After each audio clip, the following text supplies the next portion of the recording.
Test, test. Testing, testing. Hello.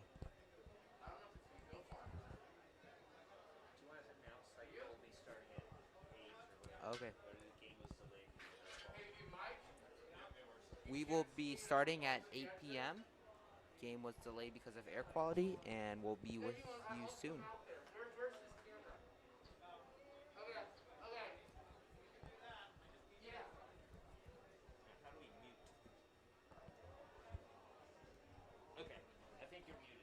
Okay, cool.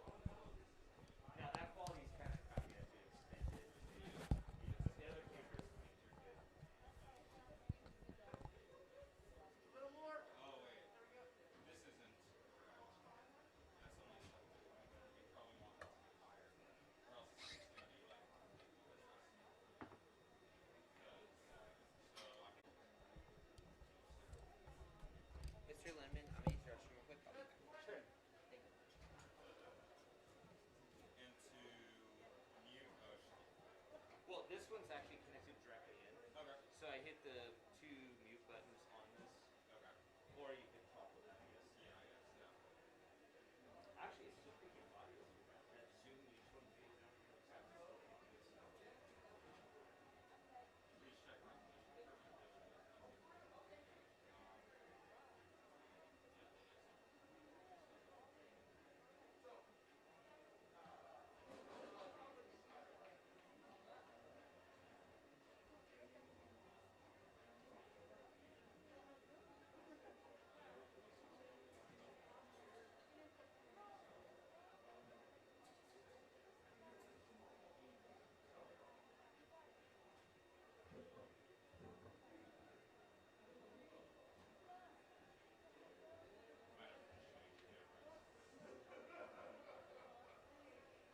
We tested out.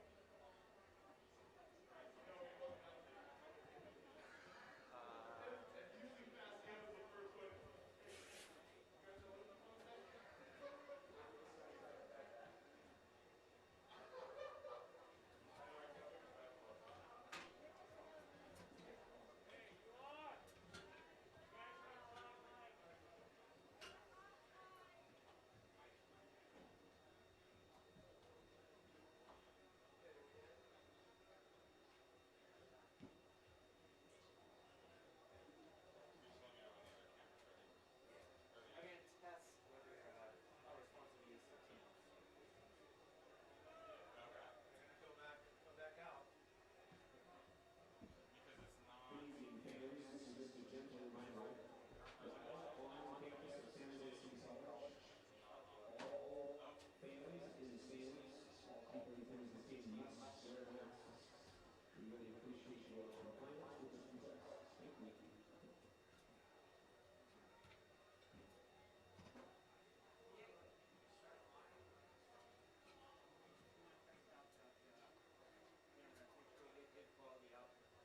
To our fans.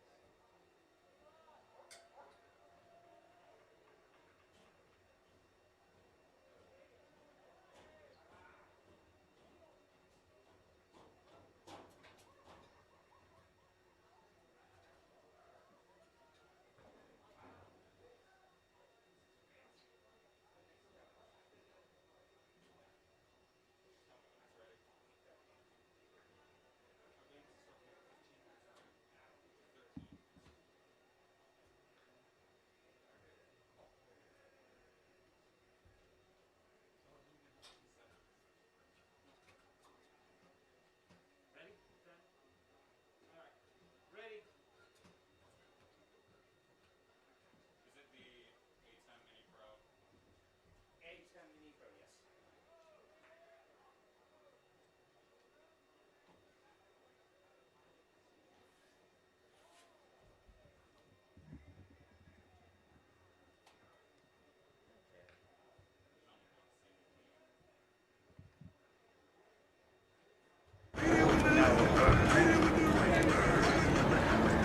I'll keep it out of here. Really?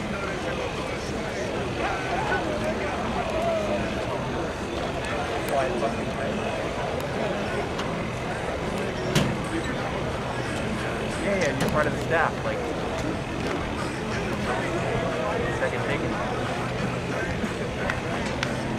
He's down there with the double head. Oh, get out of here.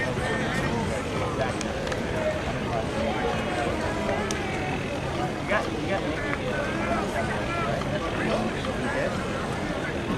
okay, who's the other guy with the girls after that? You got me. I hear that. You see me, right? I'm up here. I'm on the church. Alright. Keep that mask on. Okay? Yeah, sure. I honestly, I probably won't change it. You got some marks here, ready to go? Alright, how they get close? Are you ready?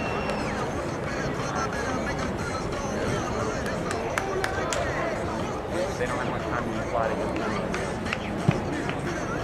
Alright.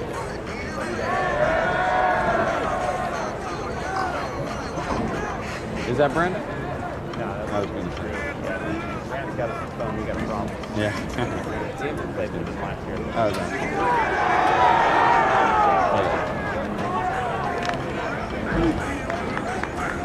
That's a lot of Menlo. Hey, they got a couple, I think. Oh, what's their spirit thing today? Colors? Their spirit day today. It's like, what's their theme today? It looks like colors, so like bright colors. They didn't announce our theme? Yeah, no. I didn't see.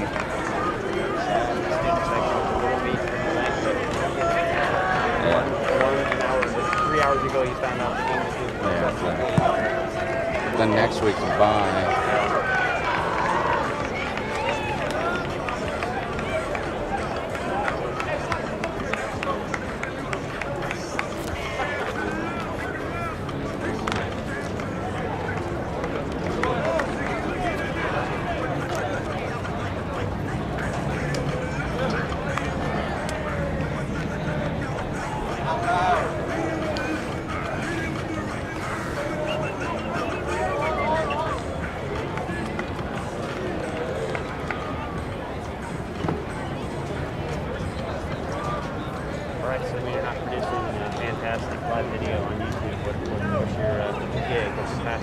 I'm a bowler. Okay. I'm a two-time athlete. Get the fuck out of here. Yeah. Sorry. like 10 pins down the lane kind of thing, you know. So I grew up in Ohio, and in my mind, Ohio's the kind of one of the like hot seats of I won one of my championships. Congrats. Very cool. Yeah. All right. My family grew up bowlers. My grandparents in the 80s, 70s, 80s. Very mom, cool. 90s. Yeah. I was a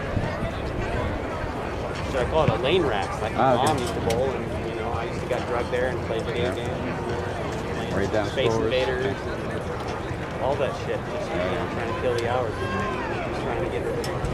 Yep. I have 2. 300. Very cool. Is this something you're going to pursue beyond high school? Hopefully. Okay. I'm 50-50 if I want to do it in college. Okay. Because I want to kind of just like go to college. Right.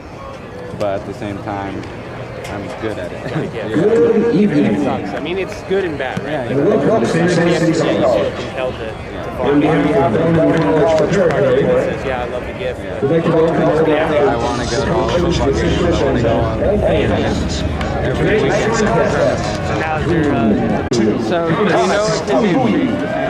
yeah, of course, yeah. Starting at one linebacker spot, 6'8" senior, number 35, Josiah Humby. So, Another starting linebacker, Okay. 6'2" senior, number 16, Andrew. With third linebacker, 6'2", 170-pound senior, number 88, Ben Miller. He still looks like a Starting on the right side, 6'4", 220-pound junior, number 58, David Henry. The starting nose guard for the Bears, a 6'3", 320-pound senior, number 54, Mode Nalu. And the other defenseman, a 5'7", 201-pound senior, number 43, Dane Bifita. Tonight, starting offense, as announced by head coach Joel Beachman, Starting at the wide receiver, a 6'2", 180-pound senior, number 14, Christopher J. At slot back, a 5'9", 155-pound senior, number 1, Zach Cobre. Starting at tackle tonight, a 6'2", 215-pound senior, number 57, Nolan Hines. Starting at left guard, a 6'5", 225-pound sophomore, number 65, Nick Corbett. Starting at center, a 6'1", 210-pound senior, number 52, David Serrano. At right guard for the Bills, 5'9", 210-pound senior, number 50, Clark Godinas. At right tackle, a 6'3", 235-pound junior, number 75, Mitch Brown. Starting tight end, 6'3", 190-pound senior, number 88, Josh Thompson. Starting fullback tonight for the Bills, 5'10", 175-pound senior, number 42, Rocco Trapani. Starting running back, 5'11", 190-pound junior, number 23, Ben Clapp. And at quarterback, a 6'2", 195-pound senior, number 3, Wade Smith.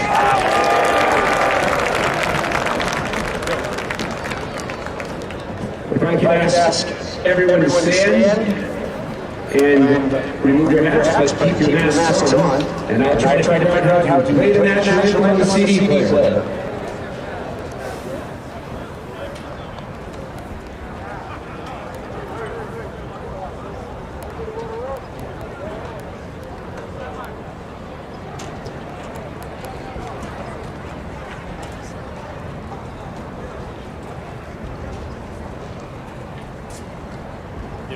Oh, say, can you see by the dawn's early light what so proudly we hailed at the twilight's last gleaming, whose bright stripes and bright stars through the perilous fight.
The captains will be at midfield. They'll be joined there by tonight's officiating crew.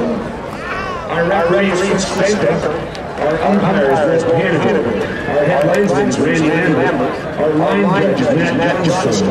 And our back judge is Jim Milleris. The captains will meet at midfield.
masks on.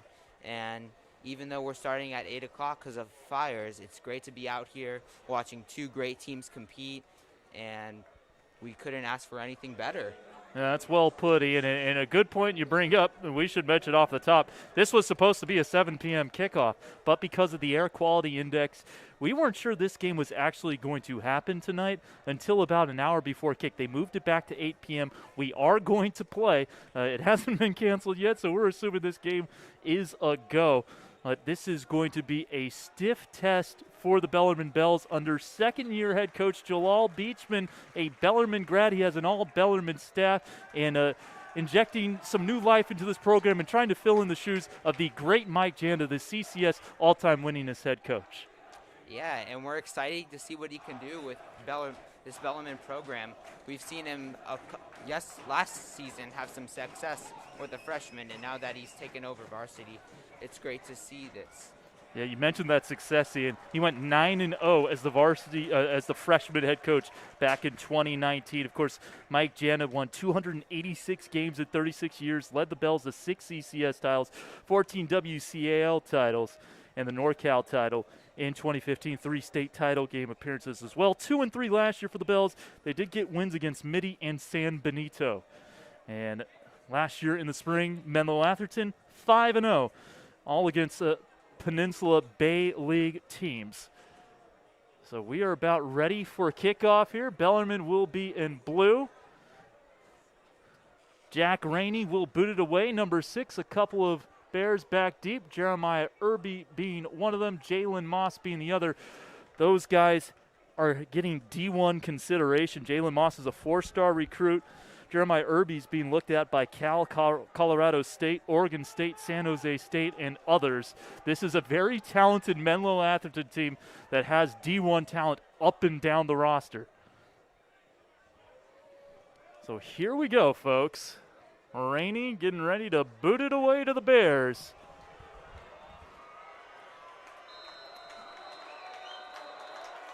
The hands go down, and the 2021 fall season is underway. This will be taken by Moss, trying to bounce it to the outside. Good pursuit by the Bells, and he is wrapped up by Brandon Brock, a guy that really impressed Jalal Beachman in training camp. And the Bells just there did a great job of containing the receiver, making sure he didn't get any seams, and a great start for the Bells so far. Let's see what they can do on defense now. Speaking of that defense, this is what it's going to look like for Bellarmine. They run a 3-4 base defense. Starting defensive lineman Brody Stratz, number 8, Bennett Anderson, and Javon Reels. The linebackers Tyler Martins and Jake Hansen on the outside, Brandon Brock and John Pirro. The middle linebackers Philip Miller and Dalen Buenrostro. The corners and the safeties Will Rainey and Nate Escalada. They are going to have a tough offense to deal with, a very explosive attack led by their quarterback, Matt McLeod. He's lined up in the gun alongside Thomas Tafui. And this 4-receiver set, it's going to be a handoff to Tafui. No, it's play action. Caught over the middle by Jalen Moss and wrapped up immediately. Good coverage there by the Bells, bringing them down, Jake Hansen. And a great start there for Menlo Atherton, getting a good amount of yards on the play, a nice pass to the slot, and hopefully the Bells are able to get Menlo Atherton the 3rd down so they have a chance to get off the field. It's a 7-yard gain, 2nd and 3. 11:20 to go in the first quarter. Pistol formation here now for the Bears, led by Chris Saunders in his 2nd year, just like Coach Beachman for the Bells. Back to pass, 3-step drop, throw in deep, looking for Irby and overthrew him by about a yard. Oh, that was a bomb, just a little too long. Philip Miller with the coverage, and that brings up a 3rd down. And a great look there from McLeod. He had his receivers open, but just let him a little too much. McLeod, a very accurate passer, completing 63% of his passes over his career. He has thrown just 2 interceptions against 28 touchdowns. He actually got his debut on varsity in the CCS title game as a freshman, came in the second half and rallied his team to a championship. And with that resume, Bellarmine is going to have a tough challenge tonight. But already on 3rd down, let's see what they can do on defense. Third and Maybe get off the field here. Yeah, 3rd and 3. They need the 30. It's going to be a handoff to Tafui. He's not going to get there. Brought down right at the line of scrimmage by the super sophomore, Bennett Anderson. And that will be the 4th down with a couple yards to go. And Menlo Atherton is going to send out their special teams. So a great start there for the Bells. And we'll see what the Bellarmine Bells can do on offense. Exactly what you want to see as Juan Polito will boot it away. Miller deep for the Bells. A 3-and-out to start the 2021 fall season. 10:23 to go first quarter on 4th and 3. Booted away, nice kick. Will be taken on a couple of hops by Miller. Up past the 35, gets a block. Flag is thrown. This is going to be a good return, but it's going to come back. There was a block in the back at around the 35-yard line, so probably be 1st and 10 around the 25 or so, maybe a little bit behind that for the Bells. And a great return there by Miller, but unfortunately we're going to see, and the flags will go against the Bellarmine Bells. So push the offense back a little further, but obviously a great start. The Bells getting a 3-and-out, and now getting their offense a chance to do some damage.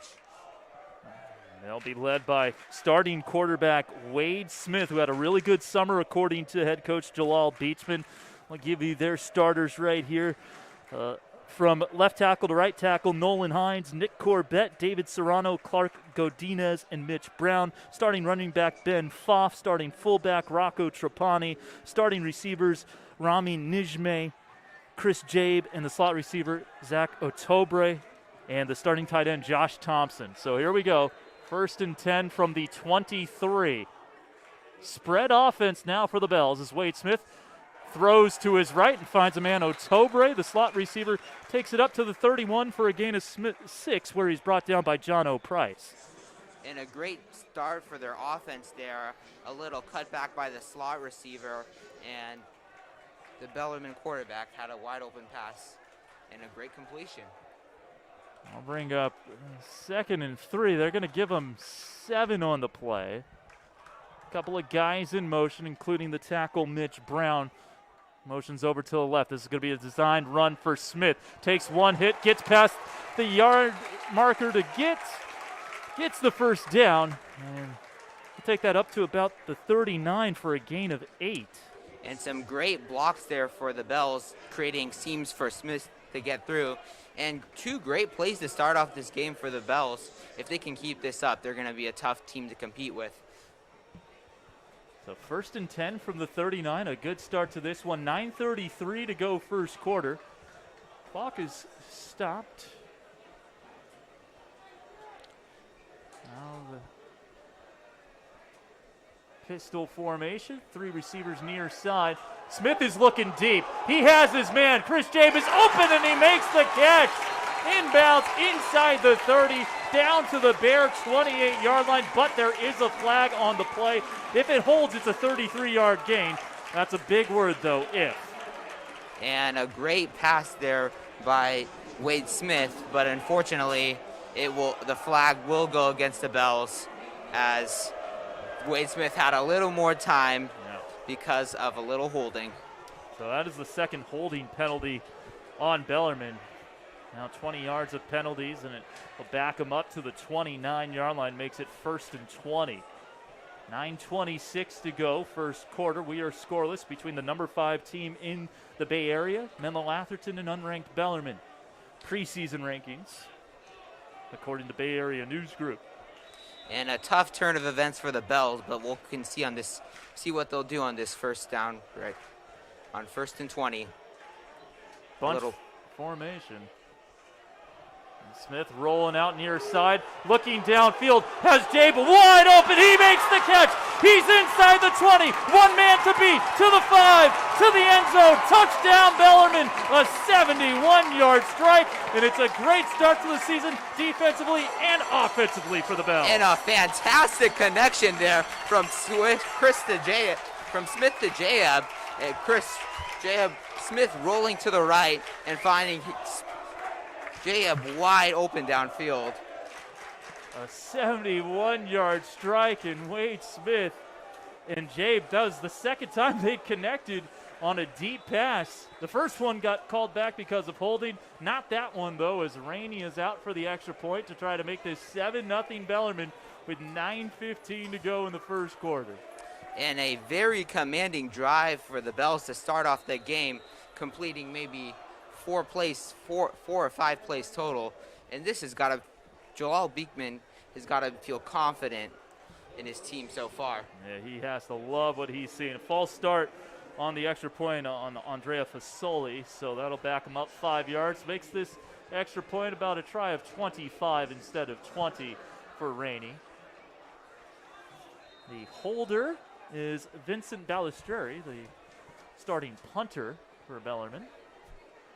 Good hold and a good kick. It is 7-0 Bellarmine. Well, how about that opening drive, Ian?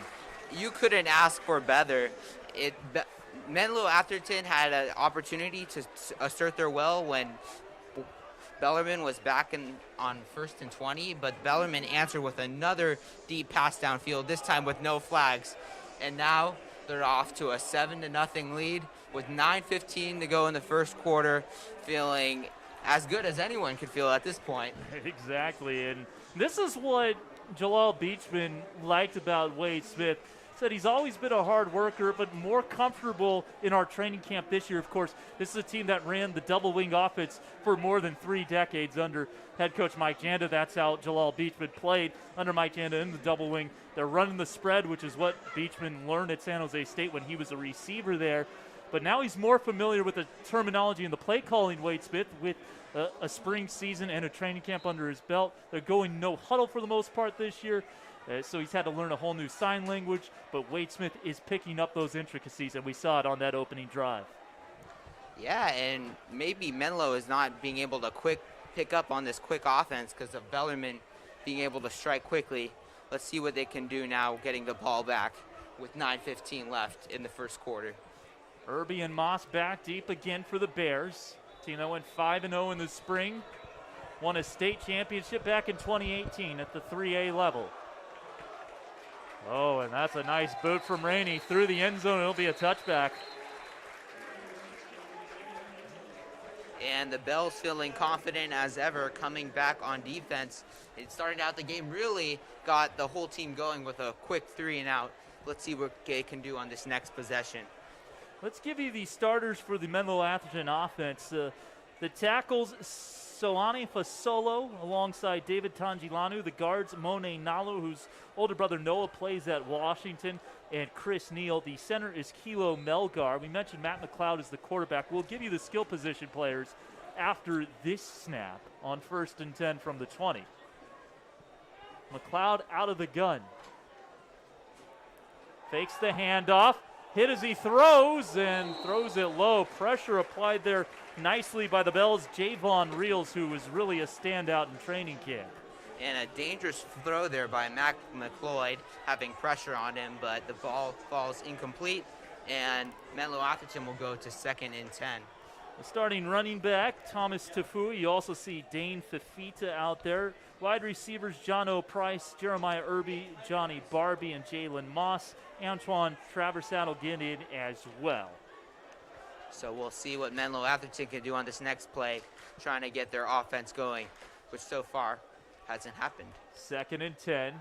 3-step drop. McLeod throws a nice tight spiral just a little bit over the outstretched arms there of Jalen Moss, and that brings up 3rd and 10. And some tight defense there from the cornerback on Bellarmine, and it was a nice ball there from the quarterback McLeod, but just a little too far. Yeah, a good throw that was only going to be caught by Jalen Moss if it was going to be caught by anybody. But the tight coverage there made it a tight window to throw in, and it was incomplete. 9:06 to go first quarter, 7-0 Bellarmine. And Menlo Atherton looking for a mid-range throw here at 3rd and 10 to at least get back some of the yardage and maybe a first down. 5 wide, and there's Irby.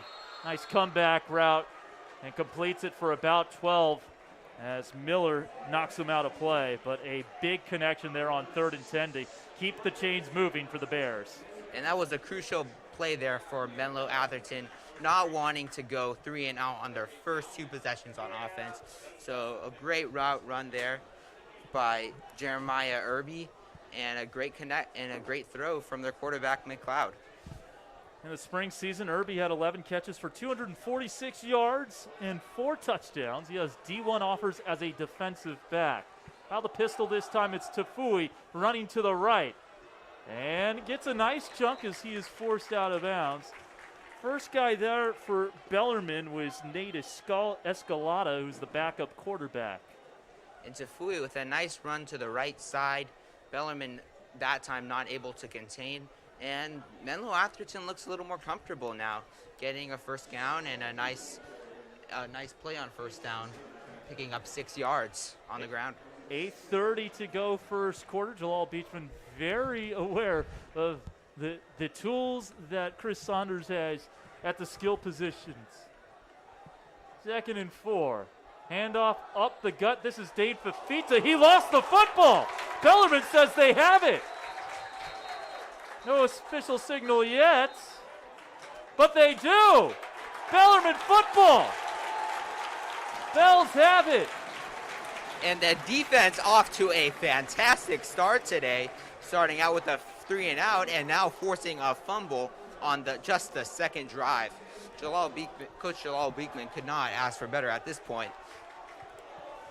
From our vantage point, it looked like it was Jake Hansen who recovered the fumble. Couldn't quite tell, but either way, the Bells recover the fumble, and so they've gotten a 3 and out and a turnover on their first 2 defensive possessions, and now they're in plus territory to start their second drive. And quarterback Smith looking to keep the momentum going for the Bells. And there will be a timeout called. Timeout called by Menlo Atherton head coach Chris Saunders. As his team off to a slow start here. A little bit on the Chris Saunders file. He's very familiar with the West Catholic Athletic League. He played at Sacred Heart Cathedral, graduate class of 2007, then was a tight end in college at Linfield in Oregon in a spread option offense. He also has WCL experience as a coach, as an offensive coordinator at Reardon in 2019, and then 5 years before that at St. Ignatius. Reardon was a run-oriented offense, kind of using the fly principles that his mentor, Mark Speckman, was known for. He's also a special teams coordinator for 2 years at Menlo College, which their program no longer in existence, unfortunately. Out of the timeout, out of the pistol, it's Wade Smith. We'll give you the Menlo Atherton starters as this drive goes on. Smith hands it off. Foff stuck, but he keeps on ticking. That's a hard-earned no gain as he was hit behind the line, took a couple of hits, kept on ticking, but there'll be no gain there. And some great defense there by the defensive line on Menlo Atherton. And Fox worked hard to get right back to the line of scrimmage, but a good start on this drive for the Menlo Atherton defense. Soane Fasolo, Mone Nalu, and David Tangilanu, their starting defensive linemen. Their outside linebackers, Tafui and Ben Miller. We'll give you the rest of the starters after this snap. On 2nd and 10. Smith, short drop, finds his tight end over the middle, Josh Thompson, and nearly has first down yards. That'll be a gain of 9. And Josh Thompson with a nice little route there, able to get past his defender. And now a 3rd and short here coming up for the Bells. And we'll see what Beekman designs on this next play. Andrew Buck, Sione Vaca, the middle linebackers, Jeremiah Irby, and Sherrod Smith, the quarterbacks, Jalen Moss, John O'Price, the safeties. There we go. 3rd and 1. Otobre in motion. High snap. Smith deals with it. Takes off. He's got the first down and then some. Inside the 10. Inside the 5. And another Bellarmine touchdown. This one from 31 yards out. Wade Smith accounting for both scores. One through the air and one on the ground. And Wade Smith with a terrific play there, dropping back to pass, but he saw that the defensive line shifted on the outside, leaving a seam wide open to run right through. So it has been a quick-hitting, explosive Bellarmine attack through the first 5 minutes and 22 seconds of the season. A 71-yard touchdown pass and a 31-yard touchdown scamper for Wade Smith. Extra point is up, and it was nearly blocked by Irby, but it splits the uprights. Makes it 14-0 Bellarmine with 6:38 to go in the first quarter. And Bellarmine could not feel any better at this point with two quick drives, both resulting in touchdowns on pretty chunk plays, wouldn't you say? Oh, big-time chunk plays, that's for sure, Ian. They are looking good right now. Of course, it's a long game, 48 minutes of high school football. MA is ranked 5th in the Bay Area. This is going to be a tough game. Of course, Bellarmine, the first game last year, got out to a 21-0 lead against Central Catholic, eventually lost 28-21.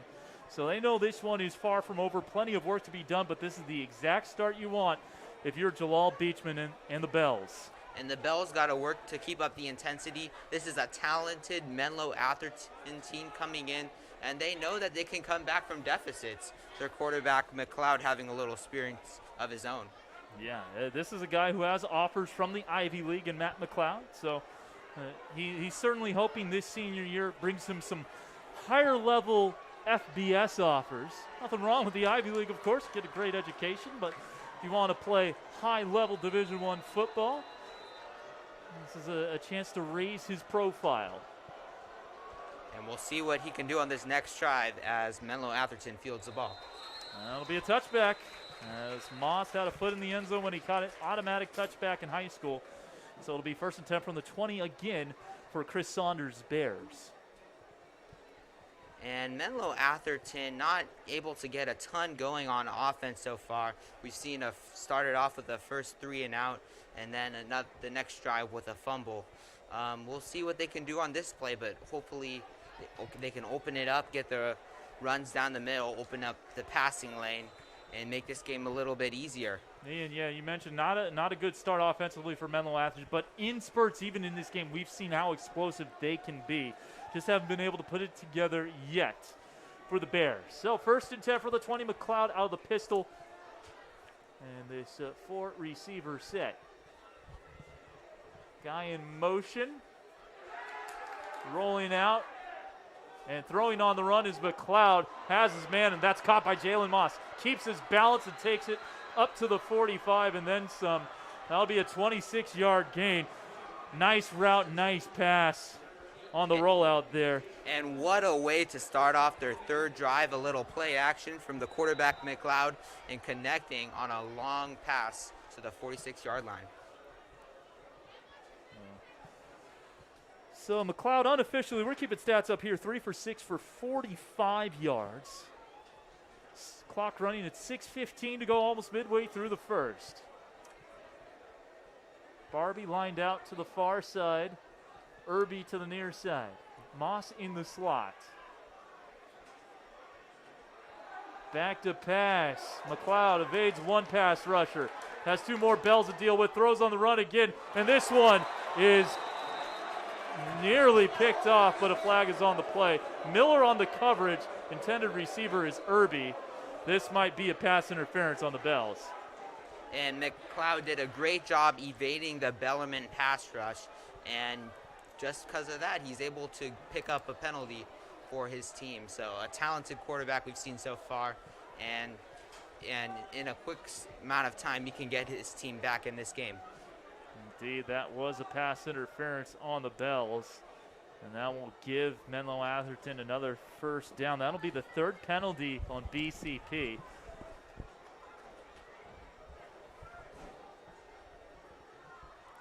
And Bellarmine with a couple penalties early on in this game, not affecting them a ton, but they got to make sure to play under control and play confidently and also be smart. Bunch formation to the far side. 3 penalties for 35 yards against Bellarmine to this point. Toss back to JoJo Flood running out to his right. Gets a nice gain before he's forced out of play. And Menlo Atherton starting to get their offense going a little more. A nice chunk run there from JoJo. And Menlo Atherton's got to be feeling good right now. Joseph Flood, a.k.a. JoJo, gets 3 on the play. His first carry of the game. We'll also play some safety for them. Former wide receiver, Chris Saunders saying he should have converted him to running back sooner because he's such a tough guy. 5:49 to go in the first. 2nd and 7 for MA from the 36 of Bellarmine.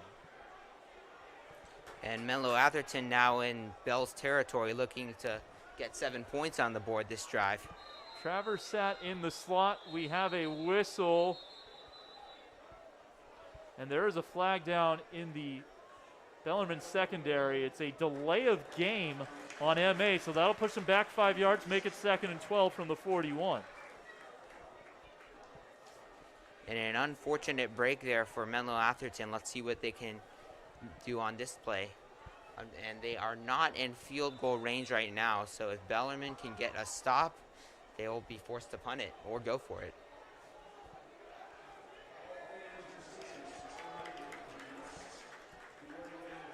Second and 12, needing the 29. Don't need it all on this play. Flood in the backfield. Travers sat in the slot. Handoff to Flood. Nowhere to go.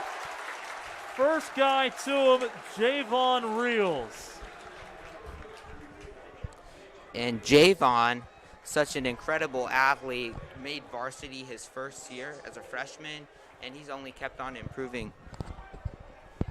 That he has.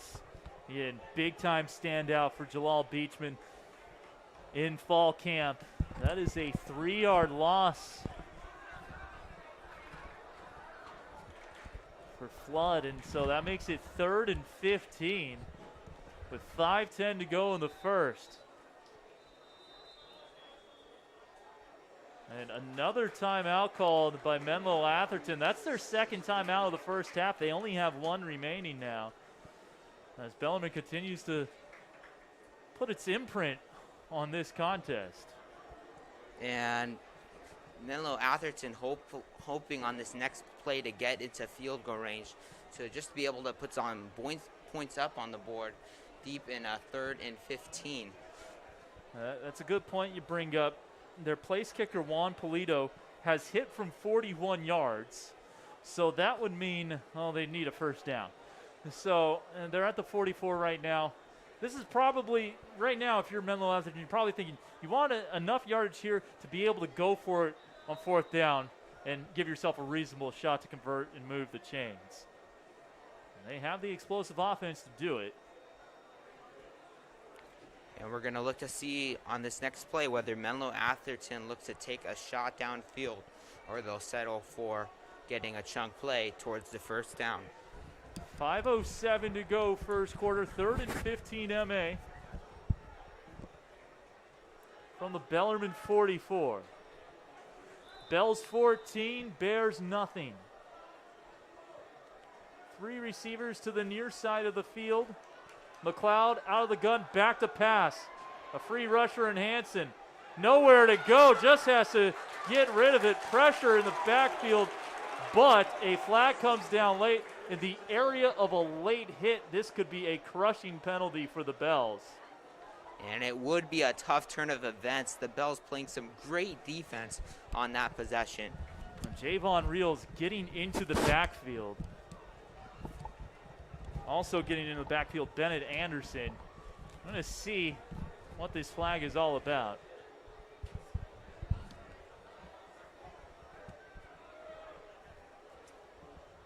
And it would be a tough break for the Bells. Menlo Atherton. Yeah, roughing the passer. That'll be a first down. And a tough break for the defense. Almost got out. And now Menlo Menlo Atherton has a little more energy in this drive, continuing on a first down on the 29-yard line. So what would have been 4th and 15 is now 1st and 10. 5 minutes to go exactly in the first quarter. McLeod out of the gun.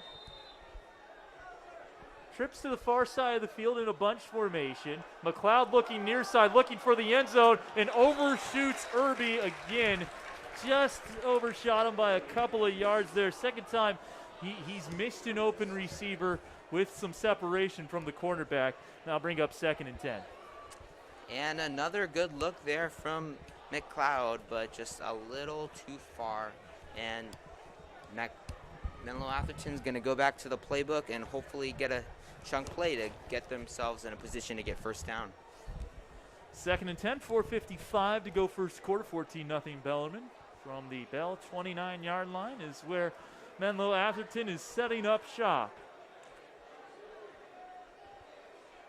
To the near side, they got Johnny Barbie. Moss in the slot. His younger brother Jaden's on the team but is not playing today. Play action to Fafita, and the pass instead over the middle to Moss, where he is tackled immediately by Nate Escalada. And that'll be another first down. And a nice connection there from McLeod to Moss, and just a nice route running through the field. Safeties backed up a little too much. And now Menlo Atherton with a first down and in striking distance to score a touchdown. 3rd reception for Moss for 46 yards. 1st and 10 from the 16. Clock ticking towards 4:30. Again, this drive was just about done before the roughing the passer on 3rd and 15 on an incomplete pass. And now McLeod and company in striking distance. Fake the handoff. Rolling out to the left. McLeod has a lot of room to run. He does. And he is smacked to the ground at the 3-yard line, but another nice run. The tackle made by Jake Hansen, but a 13-yard gain there for McLeod. And McLeod so far in this game has done a lot of damage on his feet, extending plays, looking for receivers downfield, and now setting the Menlo Atherton Bears up for a chance to put 7 points on the board. Yeah, you mentioned it. Very mobile quarterback. You can see why Ivy schools like him. He's a guy who can certainly play some college football. Flood is the running back. Trips far side. The pitch to Flood. Blockers in front of him. Reaching for the end zone. He won't get there. John Pirro in on the stop alongside Reels. It'll be a 2-yard gain for Flood. 2nd and goal from the 1. And Menlo Atherton hoping to punch it in right here. Let's see if they bring out a larger running back. 14-0 with 3:13 to go. Clock ticking, first quarter.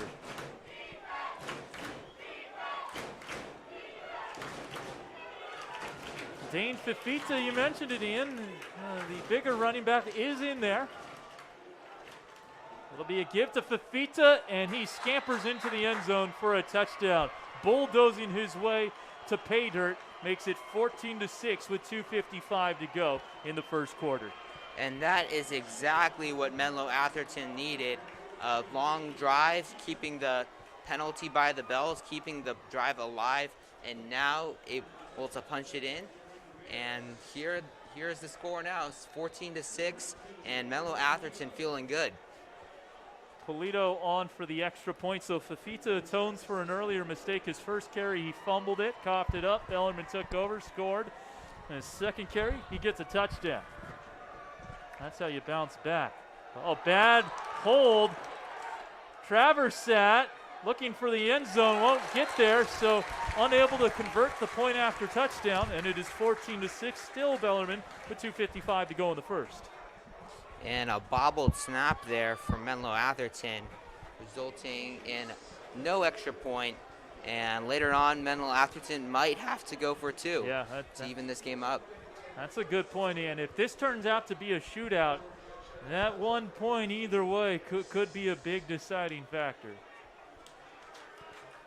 So Bellarmine looking to respond. Offense getting ready to go back on the field. And Menlo Atherton defense looking to make another show like they did the last drive. Well, what would you like to see out of the Bellarmine offense this trip down the field, Ian? I'd like to see them slow it down a little more, open up the run game, and then get into those chunk plays after they feel confident on the ground. I think if you get incomplete passes early on, it just kills the drive, and they're not able to get a lot going from there. Jalal Beachman, yes, they run the spread, but he says we're still a smash-mouth football team. They have been explosive as well. It's Philip Miller back deep alongside. That appears to be Jake Hansen. But we should also keep in mind that Bellarmine has been successful on the explosive plays. So also it's important for the Bells to stay aggressive and look for opportunities when they play out. Polito to boot it away. 2:55 to go first quarter. 14-6 Bellarmine against MA. There's the kick. Returned by Miller. Oh, hands it off, then it's bobbled. Little trickery here. This could work out quite well. Near midfield, Chris Jabe with a big return. That was almost a disaster. A fumbled handoff, but they get it back, and Jabe's able to take it all the way up to the 50. And once again, we love the aggressive play by Beekman. Like the other announcer said, almost a bad turn of events, but able to convert for a large play up to the 47-yard line. Yeah, so they move it back to the 47. That's a 47-yard return just about. Miller took that just ahead of the goal line. And so more good field position for Bellarmine with 2:45 to go in the first. It'll be Smith. 5 wide set.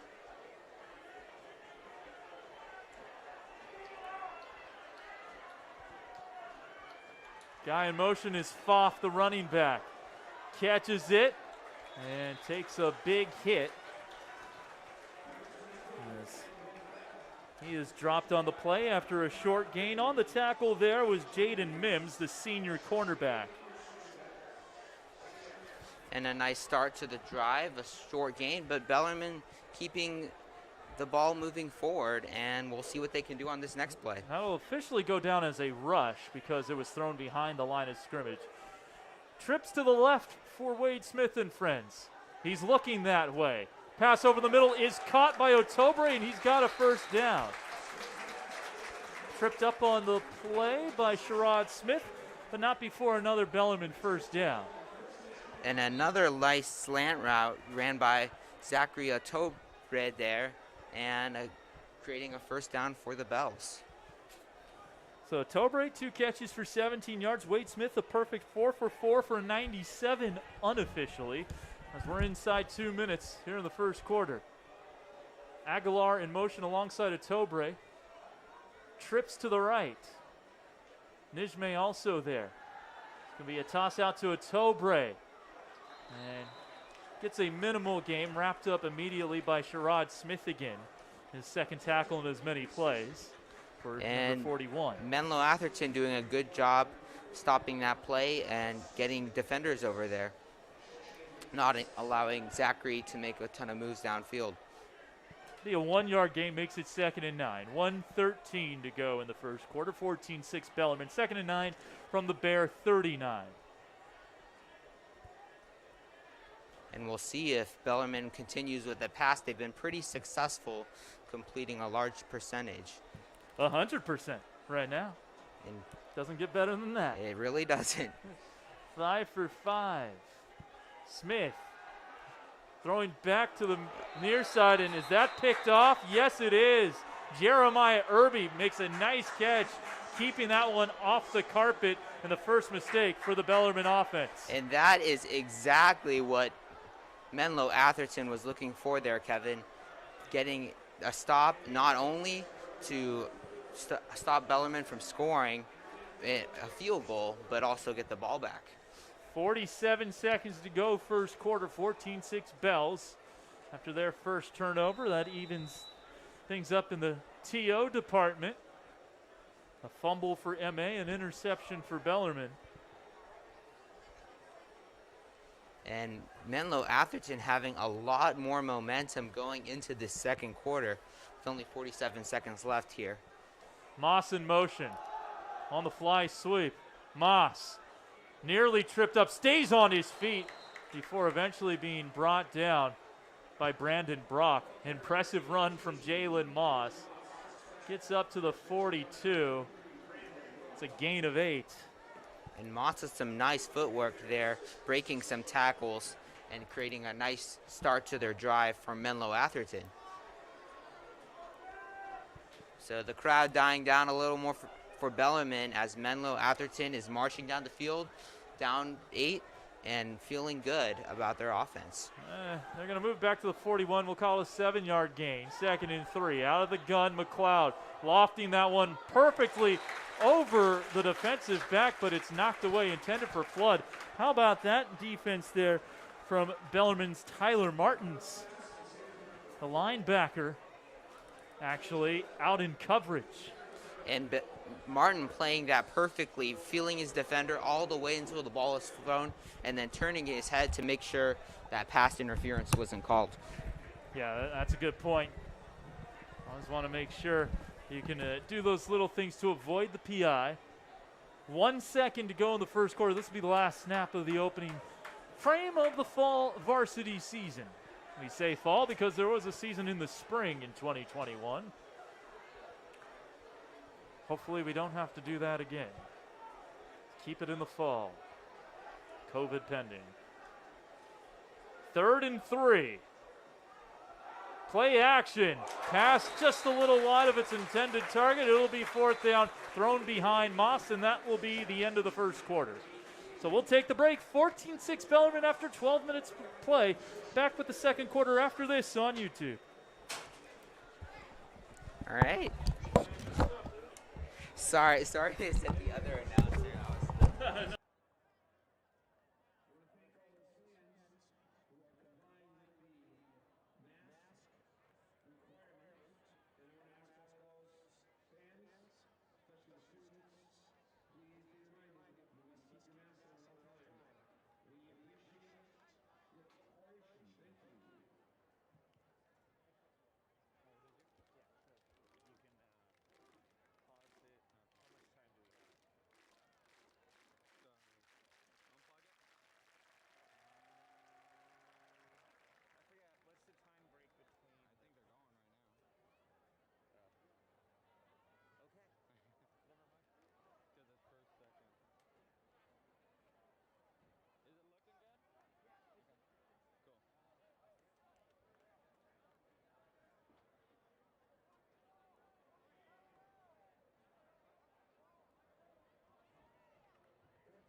Back to pass. Quick drop back and deflected. Oh, Andrew Buck almost had a pick.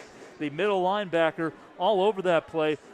That's the first incomplete pass thrown by Smith after his interception.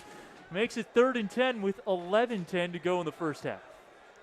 And great coverage there downfield from Menlo Atherton.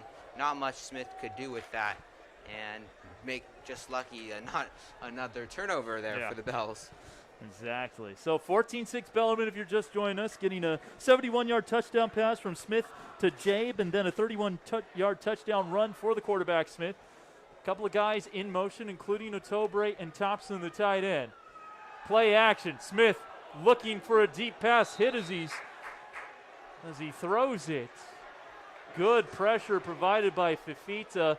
Incomplete pass and a 3-and-out for the Bellarmine offense.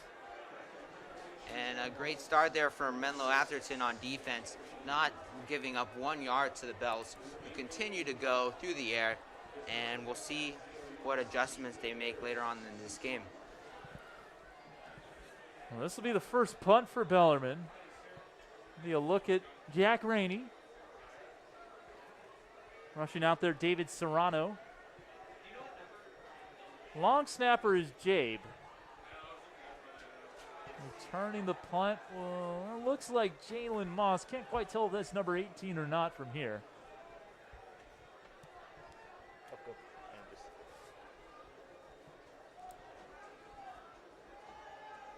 Good snap by Jabe and a good boot by Rainey. Moss bobbles it, picks it up.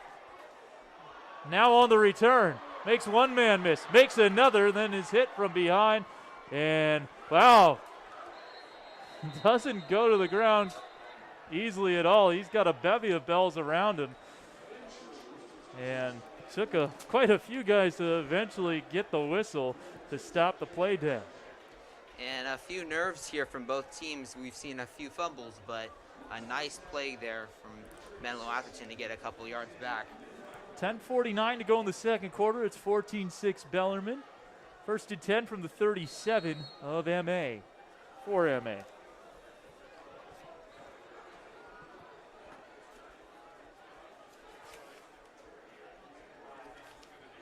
So here we go.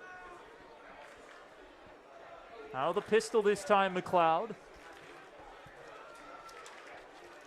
McLeod hands it off to Flood. Has a lot of space here on the near side, but he is cut down right at the line of scrimmage.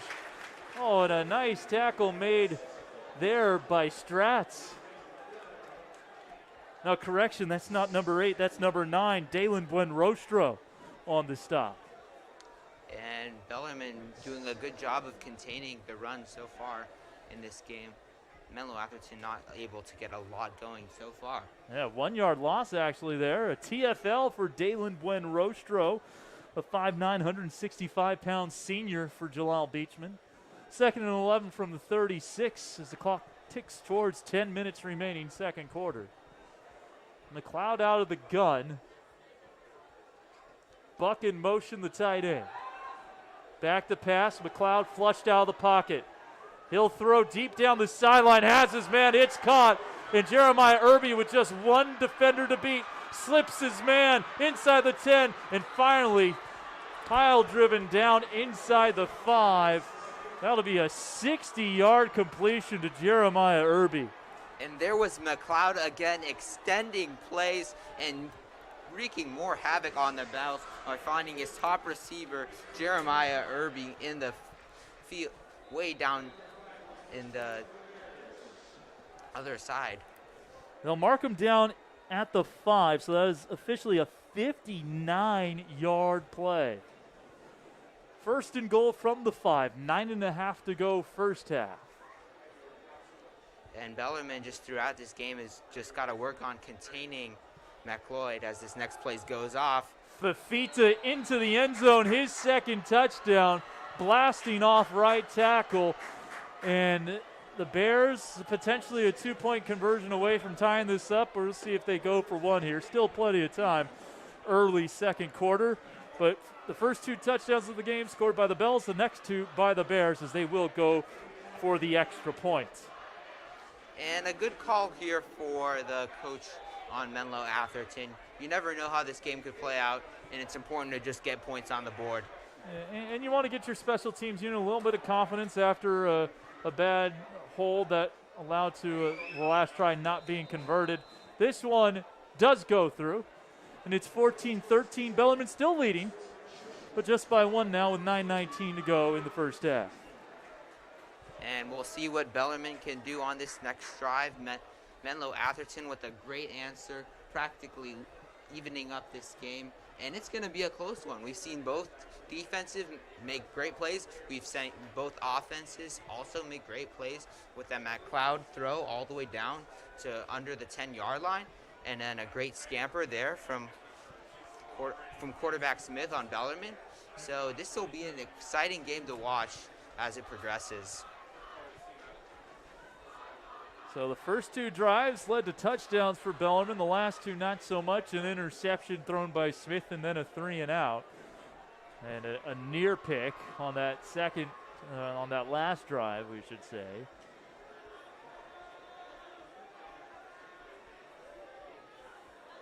Game that was delayed by an hour. Happy to have gotten this one going.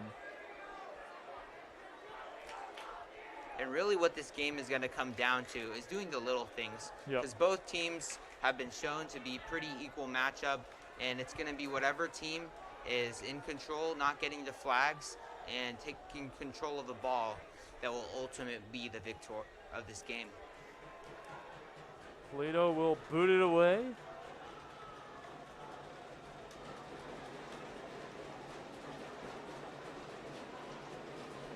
Phillips and Philip Miller and Foff back deep.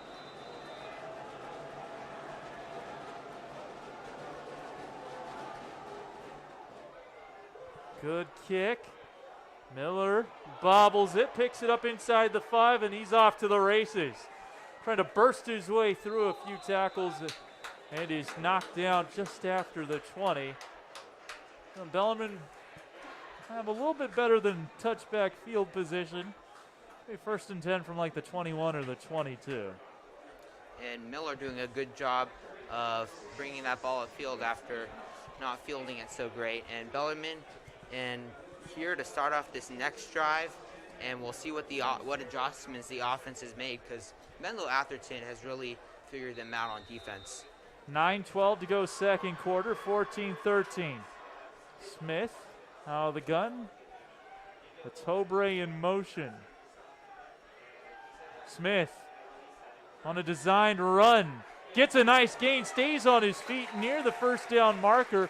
Looks like he's going to get 10. Up to the 32. See where they mark it. Nope.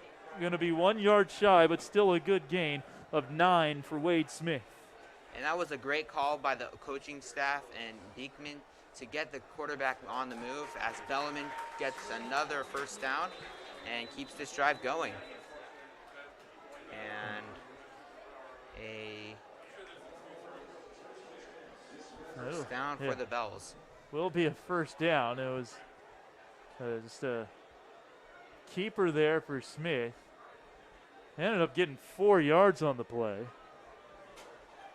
Looked like there might have been a little question as to whether there was a fumble or not, but no, we just moved the chains, keep on playing. 8:48 to go second quarter. Clock ticking, Bells leading the Bears by 1. 4 wide. Foff, the back, and the pistol set.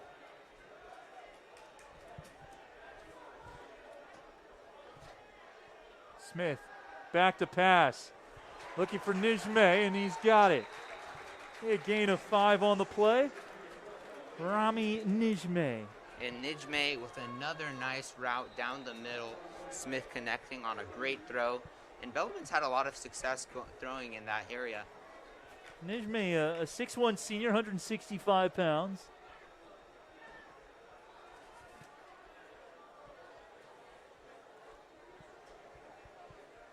Second and 5 from the 40.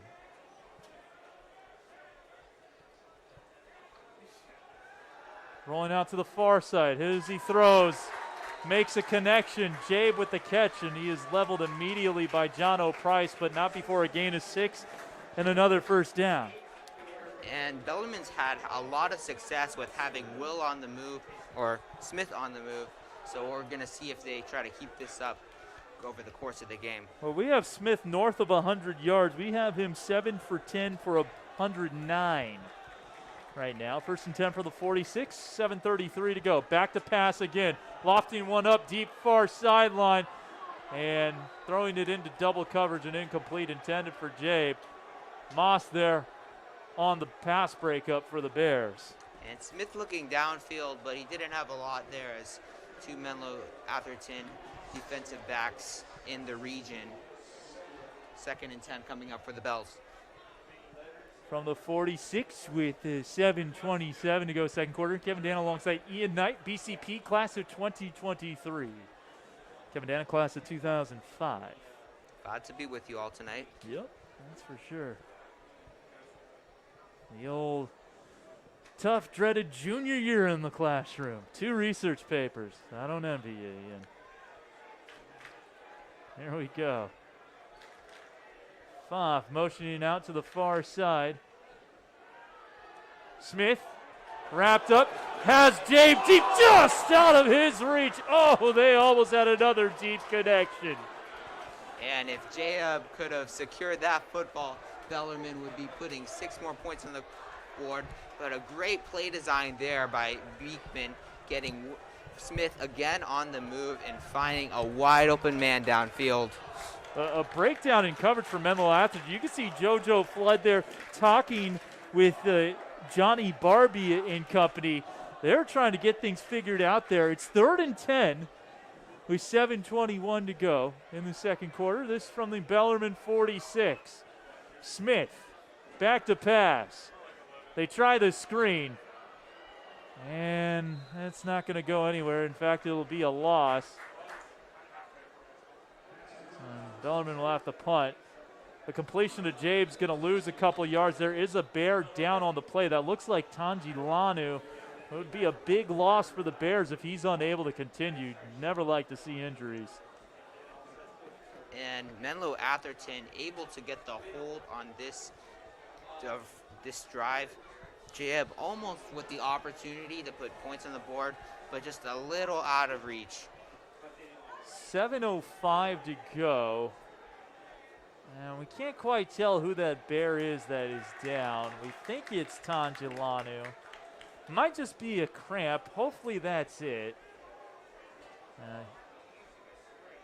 You get extra juice for these season openers, especially when it's your first time playing a full fall game. Friday Night Lights, kind of the real feeling of high school football in nearly 2 years. And this will be a historic game after so long of Yeah. weird schedules. Football's in the spring. I mean, who heard of that? Yeah. But now we're back under the Friday Night Nights. Both teams competing at a high level. And we're excited to see how this game plays out. So it was Tangilano, and thankfully he did walk off under his own power. Hopefully it's just a cramp, and hopefully he's able to continue. 4th and 12 from the 44, and Rainey's going to have to punt it away.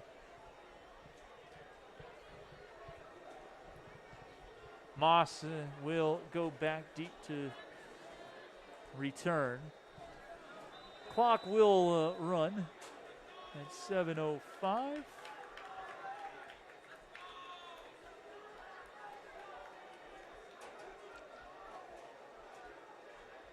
Rainey's punt is going to be downed inside the 30. First one there for the Bells is Gino Cressy. So spotted down at the 29, 26-yard punt, no return. And the Bears getting their first opportunity to take the lead in this game. Bellarmine setting their defense up on the field. We'll see how this drive plays out, but Menlo Atherton has got to be feeling confident with the ball back, only down 1 point. Yeah, Ian, this feels like a pretty big series here for this Bellarmine defense, giving up a couple of touchdowns in a row. See if they can reproduce that mojo they had for most of the first quarter.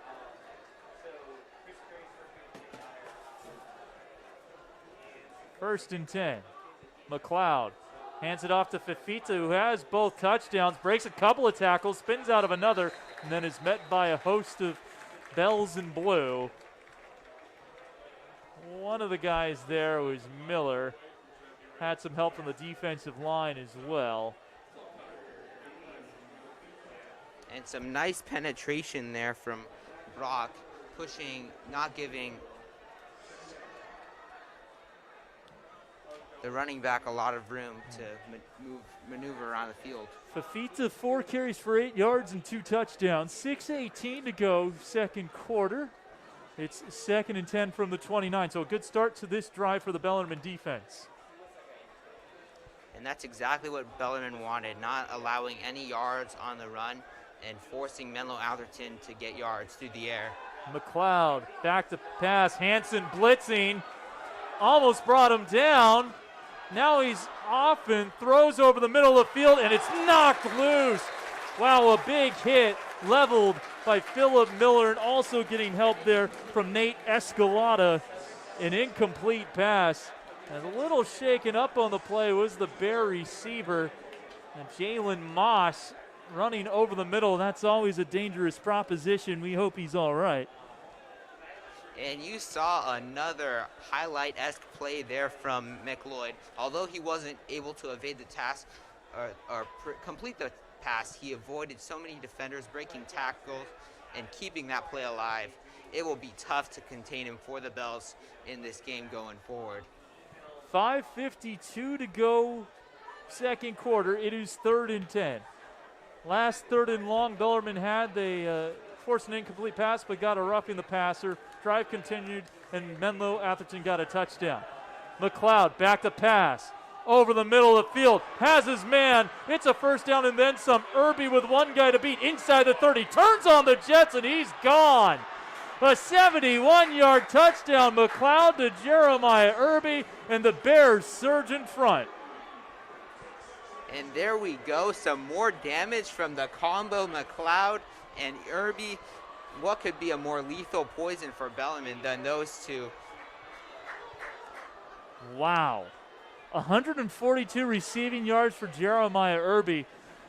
We're here at San Jose City College. The City College football team came off the practice field, and one of their players was hyping Irby up, saying, "Come on, number 6, I need big things from you, number 6." He was a Menlo Atherton fan. This SJCC player had some relatives play for MA and was really hyping Irby up, and he's living up to that hype. As the extra point is through, and it is 20-14 MA with 5:39 to go in the second quarter. And Bellarmine going forward is going to have to look for ways to contain Irby because he has done some serious damage. Yeah, 3 catches, 142 yards. He has receptions of 12, 59, and 71. Definitely a D1 recruit there, and bright futures for both the QB and the wide receiver. Yeah, mentioned Irby, one of those guys who's getting D1 looks. Cal, Colorado State, Fresno State, Oregon State, and San Jose State have all shown interest. Jalen Moss is kind of the lead receiver here for the most part. He's a 4-star recruit. He also has looked good with 3 catches for 46, but Irby has stolen the show. 20-14 MA with 5:39 to go, and this becomes a big drive for the Bellarmine offense. And Bellarmine looking to have a nice response on this drive. And Menlo Atherton, after the first 2 touchdowns scored by Bellarmine, has had all the momentum so far. Polito will boot it away.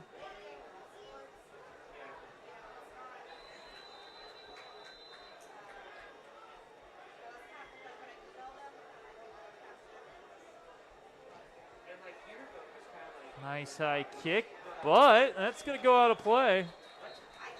And so Bellarmine will have decent field position here. Tobre was back deep that time. And not a great kick there for Menlo Atherton, but so far feeling great, ahead by 6 points. And it's going to be interesting to see how this next drive plays out. Crucial for the Bells to try and even up this game or get 3 points on the board. The ball, as it was kicked out of bounds, will be spotted at the 35. The 1st and 10 Bells from there, midway through the second. They trail Menlo Atherton 20-14.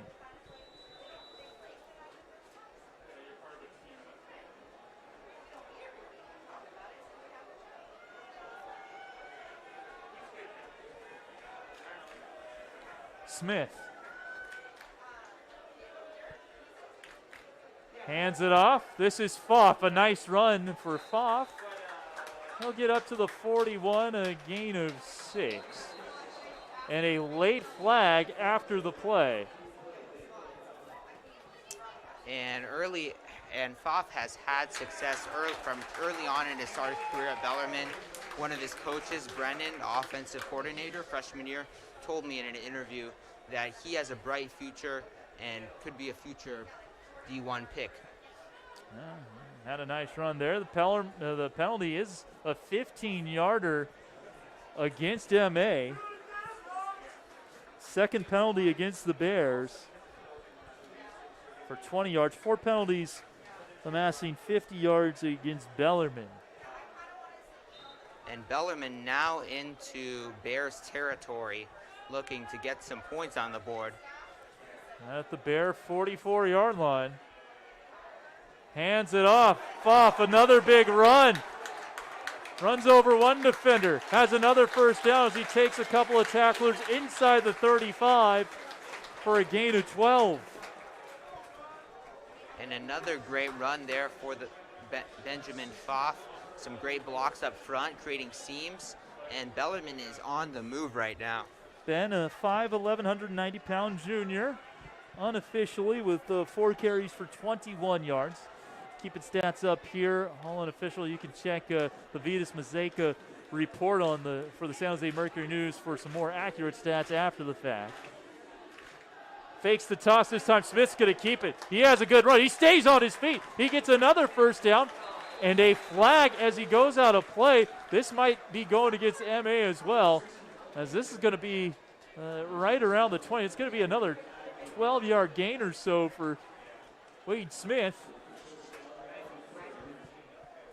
And I'd love to see what Bellarmine has done on this drive, taking a break from going through the air, getting chunk plays on the ground, runs to the outside, runs down the middle, and now they are in a scoring position and feeling good with an opportunity to take the lead in this game. Yeah, personal foul, hit to the head on the quarterback. And that will be a big penalty on Menlo distance. Atherton. Yeah, 1st and goal from the 10 now with 4:44 to go in the second quarter. A big response here. See if the Bells can pay it off with points. And we'll see if they continue on the ground or go back through the air. Jabe, the wide receiver, out to the right. Play action. Smith with 3 defenders in his face, throwing on the run, and smartly throws it into the ground. 2nd and 10 intended for Jay, but he was really just getting rid of that in face of the pressure.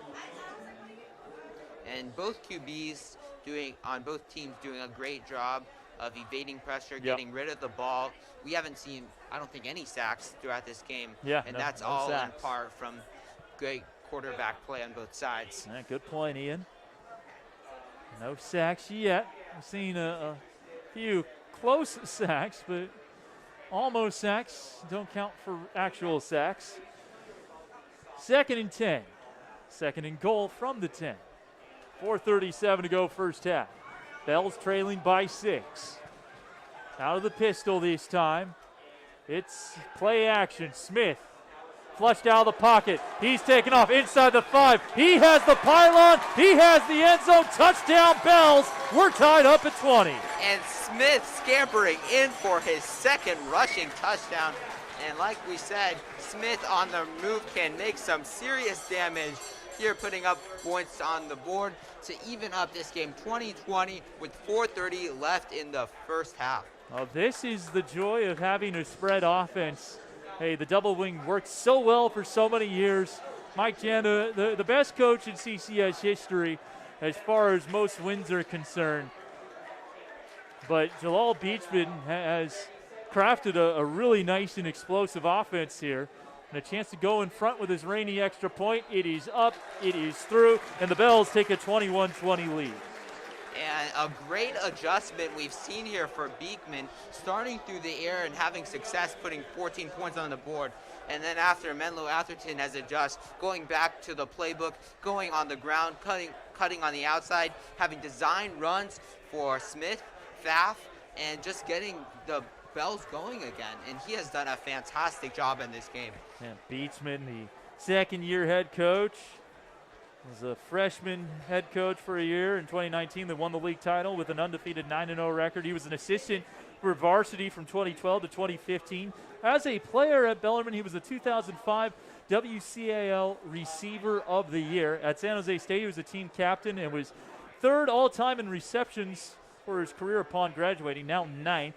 146 career grabs for 1,694 yards. Known for his ability to empathize with players, his brother Jihad, Deputy General Counsel for the 49ers. Father Leon played basketball at San Jose State, and actually, that's what Jalal kind of fancied himself. He thought he was going to be a basketball player, then got convinced by one of his classmates, Kevin Schmidt, who was a really good basketball player at Bellarmine, went on to play at UCLA, was also a water polo player, very good water polo player as well. Kevin Schmidt convinced him to go out for the football team, fell in love with it, and he's been a part of the sport ever since. And that'll be a touchback. Rainey does his job. 4:30 to go first half. Bells leading 21-20. And this has been a competitive game on both sides of the field. Menlo Atherton taking the field again. And we'll see what the Bells can do on defense. Menlo Atherton having a fantastic drive the last time. Completion from McLeod to Earby. And we'll see how the Bells can contain those explosive players. Yeah, you mentioned it. It was 3rd and 10. Looked like the Bells were going to get off the field. They did get off the field, but it was after a 71-yard touchdown pass. Yeah, and that's not exactly the way you want to get off the field. Exactly. So McLeod out of the gun, trips far side. It's going to be a pitch back to Fifita. Fifita burrows his way up near the 25. Again, it's tough to bring that dude down. Philip Miller in on the stop alongside Jake Hansen and a couple of others. Fifita's going to get 5 for the Bears. And Tafita quietly having a solid game, already rushed for 1 touchdown. And he's definitely done his part so far in this game, making those short, tough runs and just opening up the playbook for Menlo Atherton. Under 4 minutes toughness. In the first half, had the first touchdown of the game and the second touchdown of the game as well. After fumbling on his first touch, he's been better since. 2nd and 5. Trips near side for the Bears in the white uniforms. A handoff, Fifita running to the Bellarmine sideline. And again, just so tough to bring this guy down. Javon Reels was the first guy there, but couldn't wrangle him to the turf. It took a village of Bells. Eventually Hansen in on the stop, Pirro there, and a few others. Fifita is going to get 1. That could have been a loss. This is a tough runner for the Bears. And just doing his part, even if it's getting back to the line of scrimmage and avoiding those big losses. Yep. Tafita has done his part. Those plays don't show up in the playbook, but they are so important for the success of teams. Yeah, that's a good stay point. In the game. Good point, Ian. As we are under 3 minutes, 2:52 clock running. 3rd and 4 for the Bears from their own 26. Big play for the Bells defense trying to get off the field. And we have a whistle and a flag. This could be a legal motion, a false start, something in that area. Looks like this is going to go against MA. Chris Saunders doesn't appear to be too pleased. It will be a false start on Menlo Atherton. That'll make it 3rd and 9. And Menlo Atherton probably looking to go deep to either Moss or Earby, both having great games. That'd be my guess. Bellarmine's got to look to either stay close man-to-man or even double on zone. So clock ticking, under 2:40 now. 3rd and 9 from the 21 of MA.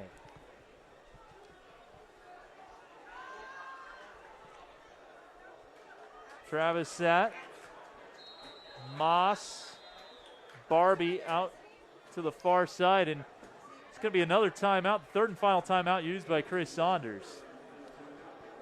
And a smart idea for the coach, just to talk the play over. This is an important play, likely one of the last 4 on offense for the Bears, and this could be a deciding point in the game. If they are able to keep this drive alive and march downfield, it will be tough for Bellarmine to keep on answering with points on the board. Yeah, you're right, Ian. This could be another inflection point in this contest. They've converted on a couple of 3rd and longs, one by the help of a Bellarmine penalty, another by the way of a 71-yard touchdown pass, where both McLeod and Irby did a lot of work. So out of the timeout, Menlo Atherton breaking out of that Chris Saunders huddle. 2:26 to go second quarter. Bells 21, Bears 20. And a crucial play here for Menlo Atherton and the Bells in their own right to just try and either get a stop or get a large play downfield and keep this drive going for the Bears. Out of the gun. Back to pass McLeod. Pressure in his face. He's wrapped up and has to throw it away. Stratz is there, forcing a punt, 4th down. Javon Reels getting into the backfield. Also there, Nate Escalado, who's had his say in a lot of different plays on defense. This great pursuit by the Bells, forcing the punt for MA. And another great job by Bells containing McLeod this time and not allowing him to escape the pocket. So 4th and 9 from the 21. Polito will have to boot it away. Philip Miller back deep, standing at his own 41. And Miller playing pretty well today, having a nice 20-yard gain on the reception early on and being an important part of a trick play resulting in a 40-yard gain. Here's the boot. It'll take an MA bounce. Scooped up by Miller. A nice return past midfield into plus territory barely. Before he gets knocked down by a couple of Bears. In on the stop for MA there, Tejas Narayan. Who also had and some help. Bellarmine taking over with great field position, 2 minutes left, and likely the last play of this game, the last drive of this half for the Bells if they're able to take care of the football and keep the ball moving. Yeah, another thing to consider, A, Bellarmine's going to get the second half kickoff. B, the Bears are out of timeouts. And there's only 2:07 to go. They actually move it back to midfield.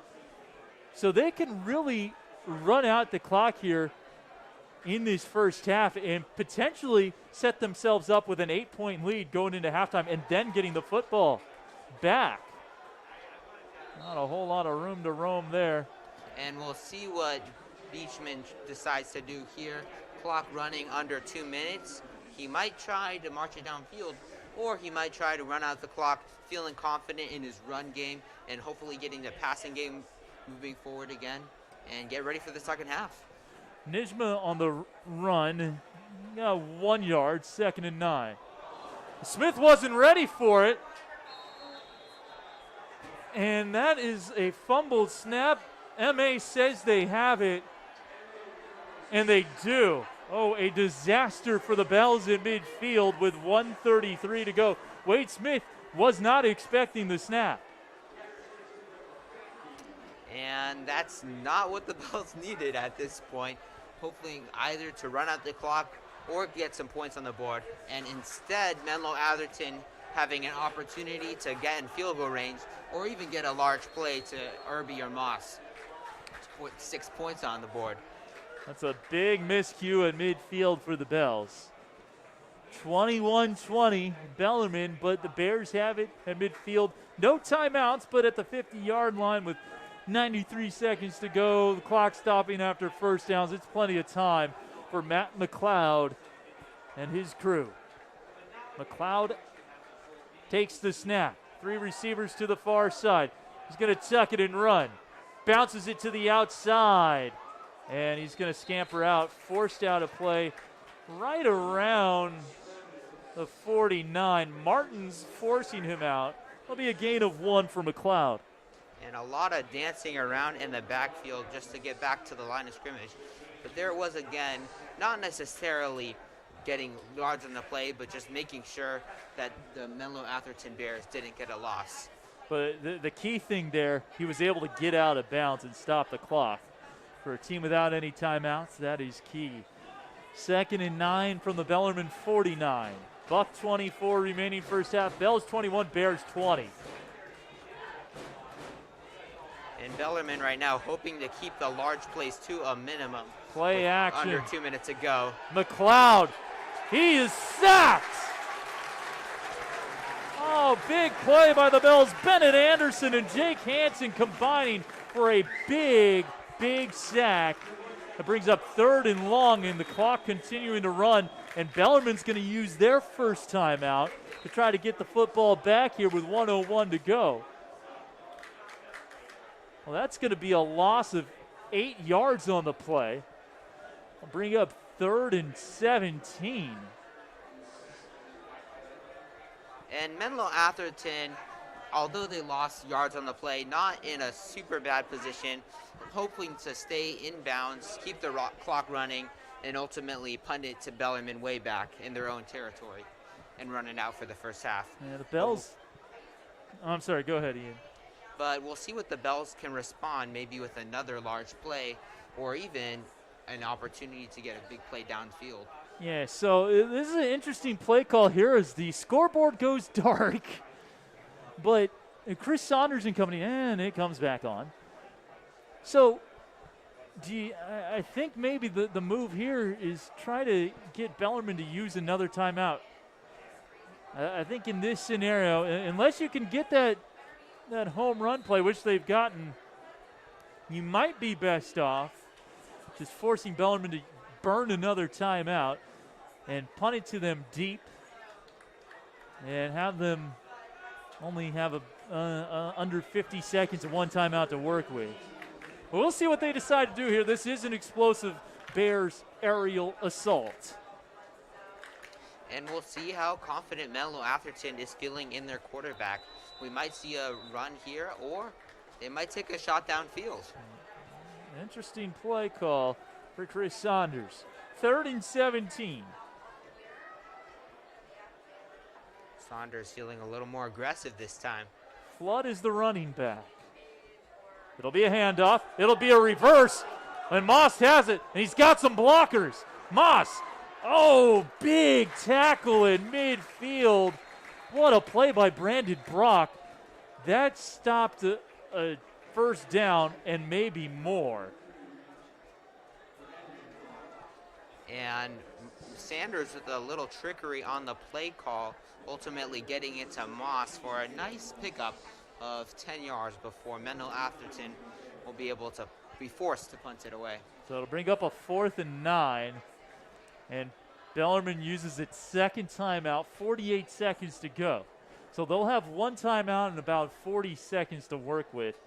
Depending on the result of this punt, they might just knee on it, depending on how far back they are pinned here.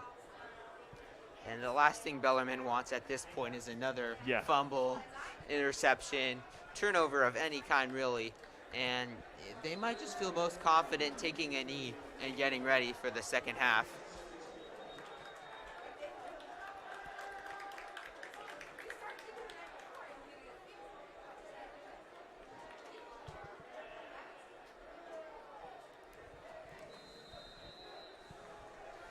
So, Paluto to punt. Miller standing at his own 11. There's the kick. It's not going to be a good one. That's down at the 29. Catching it on a hop, Vita Lehau, the 5'11", 213-pound senior for the Bears. And so, maybe an opportunity here for Bellarmine. That was just a 20-yard punt, no return. 38 seconds left and one timeout to go 71 yards or maybe set up a field goal attempt for Rainey. And not a great punt there. The punt trying to get a little airtime and ultimately pin the Bells back, but just not a lot of power on it. And here the Bells are on their own 29-yard line, 38 seconds to go, likely looking for a deep shot downfield. 5 wide. Back to pass, Smith. He's going to tuck it and run.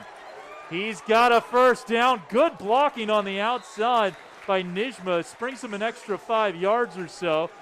And he'll get up to the 44. It's a gain of 15 on the ground for Wade Smith.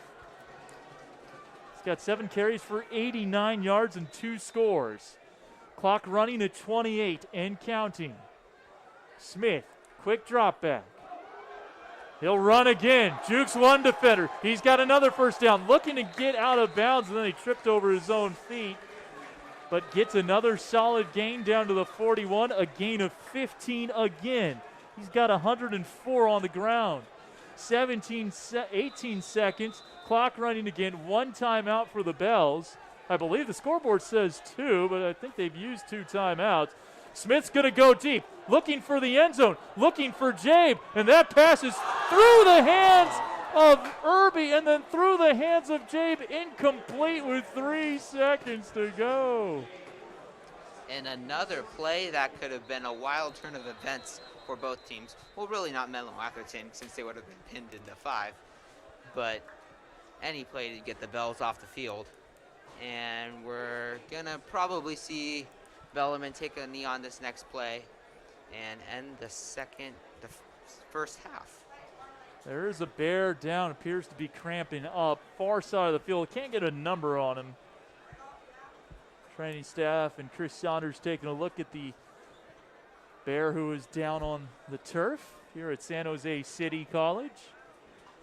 A longtime home of Bellarmine varsity football. And they played their home games on campus last year since you couldn't have a full crowd. This is a nice new field setup they have at Bellarmine, redone a few years ago. Put some more stands out there. Back when I was going to high school, there was no such thing as, I'm pretty sure we just stood on this sideline if we wanted to watch a freshman football game. 20 years ago. And Menlo Atherton playing it safe, have deep safeties deep inside in their own territory. And Bellarmine might take one more shot downfield. Gonna be a heave here. Hail Mary for the last play of the first half. Bells looking to cook up some magic from the 41. Throws it to the end zone. And that one's deflected out of play. Irby getting his fingertips on it. And that'll do it for the first half. A very positive first half for the Bells. Scored the first 2 touchdowns, fell behind 20-14, and then get another touchdown going into halftime with a 21-20 lead over the number 5 team in the Bay Area News Group preseason top 25. We'll take the break. When we come back in the third quarter, it'll be Ian Knight on the play-by-play. Bells 21, Bears 20. You're watching Bellarmine football on YouTube.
Welcome back to this broadcast of KBCP Radio with Bellarmine and Menlo Atherton facing off. I'm here with Kevin. I'm Ian Knight here with Kevin, and we are about to start the second half.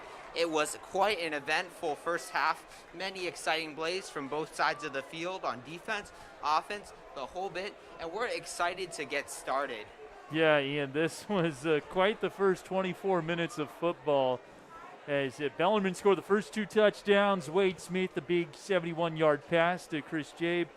Then he ran it in from 31 yards out. Then Menlo Atherton got their footing going. They scored the next 3 touchdowns before Wade Smith scampered in from 10 yards out. The only difference is a bobbled snap on a PAT for Menlo Atherton. Otherwise, we'd be tied, but as it is, the Bells have a 1-point lead. And it's going to come down to the details and the small things in this game, which will ultimately determine the outcome. Because so far, we've seen a pretty even matchup between both teams, both making great defensive plays, both having explosive offensive plays, and we're just excited to. This is what a better way to get the season going than such an exciting game as this one. And especially against an opponent the quality of Menlo Atherton. This is a team that is ranked 5th in the preseason by the Bay Area News Group, as they are expected to do big things. They're expected to win another PAL Bay League Championship, Peninsula Athletic Bay Division, a 6-team conference. Meanwhile, Bellarmine picked to finish 5th in the 8-team WCAL. So this would be quite the win for Bellarmine if they could hold on for another 24 minutes. And it will be a tough 24 minutes. Bellarmine has had a lot to deal with so far, with the quarterback McLeod making some huge plays, connecting to Irby, who's caught for over 100 yards, along with some great offense by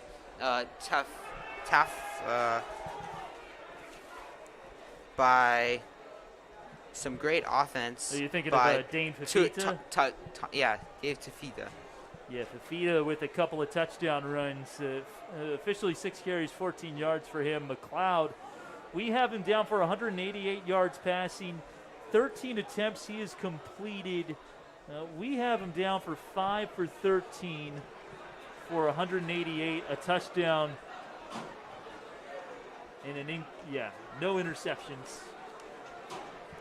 So we are excited to start the second half. Intensity and high on both sides. Excitement. It's going to be close, and it's going to be fun to watch. So this time Bellarmine is receiving the kickoff, up by 1 point, and we are almost underway to start the second half.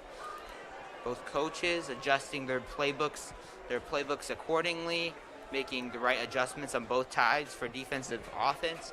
And this is like a 0-0 game. I mean, it could go either way. It really could. You're right, Ian. This is obviously going to be a very important third quarter here for both of these teams as they try to get the upper hand on one another. So kickoff here for Juan Paludo. And fielded over there by Miller, taking it up. And another nice tough run to start the second half. Well, Philip Miller has really shown some explosiveness here for the Bells. This guy's a fast dude, and really a nice return option that Jalal Beachman has. And Miller, also one of the running backs, his offensive coordinator mentioned, is going to do some great things. And here he is tonight making plays on special teams and really helping out these Bellarmine Bells. So here's Bellarmine setting up on offense in the shotgun, or in the pistol formation. Motion out to the right. A little pressure there from Menlo Atherton, and a great catch there by number 50. And a great completion from Smith for a big pickup for Bellarmine. Yeah, he found Nijme there on the far side of the field. A deep throw and a nice pass. That's probably going to be about 30 yards or so when it's all said and done. Bellarmine again in the pistol formation. A little motion to the left. Here's Smith back to pass. A little flag in the backfield, but a deep ball all the way to number 14, Chris Jayab. But there is a flag in the backfield, and we're going to see who it's on. Yeah, I have a feeling this one's coming back. Yeah. Yep. So that's the fifth penalty on Bellarmine. It's the second one that's been a huge flag. One kept Menlo Atherton on the field. This one wipes away a touchdown. And I think, if I remember correctly, there was another early flag but it didn't amount to too much since they scored a touchdown. Yeah, it wiped away a first down and a big gain of about 30, but then they got a 71-yard touchdown and in the next play. That more than certainly made up for it. Yeah. So Bellarmine lining up again.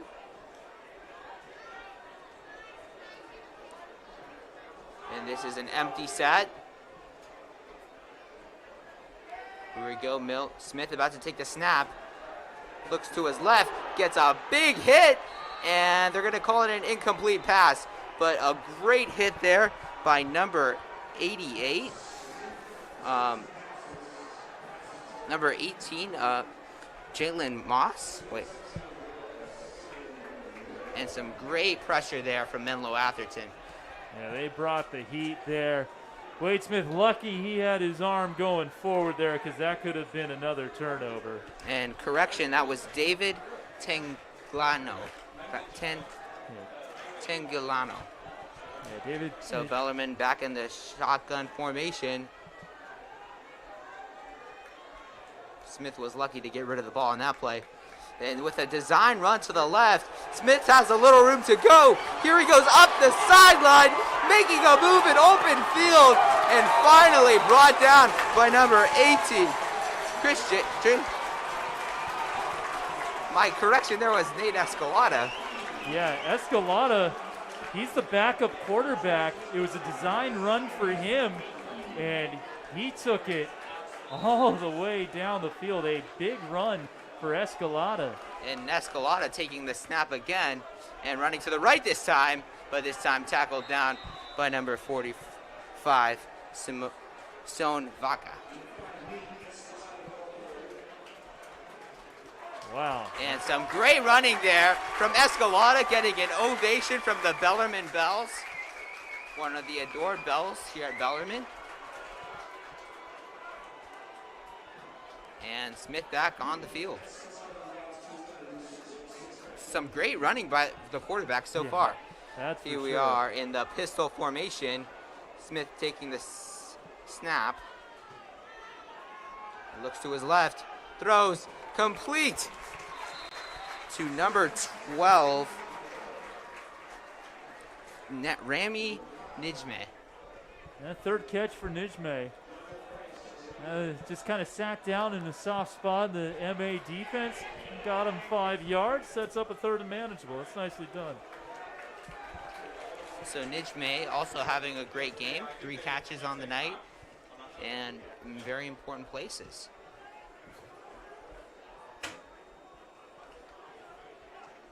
So Bellarmine lining up again. Again in the shotgun formation.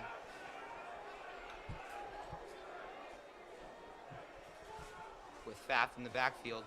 And there's a run up the middle to Pfaff. Gets a good amount of yardage. And we're inside the red zone. Yeah, he needed 4. He got 6. It'll be a first and goal. So Ben doing a nice job on the ground. 5 carries for 27 yards unofficially.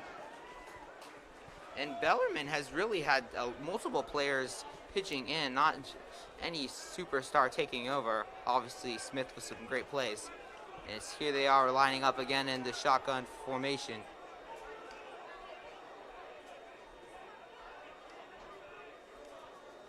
Smith takes the sack, or the snap, hands it off to Pfaff, who scores that touchdown, breaking a seam on the right side. Some great blocking for the Bells, and they take a 7-point lead, 27-20 over Menlo Atherton Bears, and a great way to start off the second half. Great back-to-back runs by Ben Pfaff in a 5-yard run, turned out to be then an 8-yard run, 6 carries, 34 yards, and a touchdown. And again, Ian, a great drive to start the second half, much like a great drive to start the first half. Points on the board. And Pfaff hyping up the crowd just then as Rainey gets blocked. So Menlo Atherton is only down by 7 points. And like we said, the details are going to matter in this game. Blocked field goals, fumbles, the whole bit. That's a big block extra point, because now MA, if this goes kind of according to script and being a close game, MA does not need to go for 2 to try to tie it up now. They can just kick an extra point. So a big blocked extra point there for the Bears. So this is a one-possession game. Menlo Atherton getting ready to take the field again on offense. Bellarmine with a great drive to start off the second half. Some great running there from the junior Nate Escalada, and some great running there from Benjamin Pfaff as well. So the Bells really doing their damage on the ground in this game. Let's see if they can keep that up. Here we have the star-powered offense, Menlo Atherton taking the field, and we're going to see what they do in this next drive.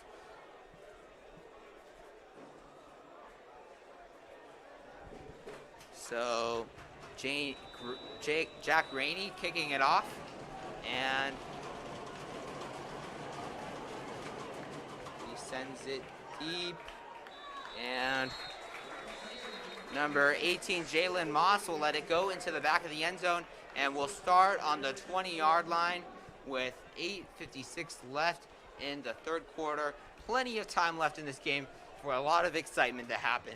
That is for sure, Ian. They've got to give Rainey some props on his kickoffs. A lot of them have gone for touchbacks, and that's really what you want. Do not want to give up good field position to start the possession. And so having them starting at the 20 is always a good thing for your defense if you're Jalal Beachman.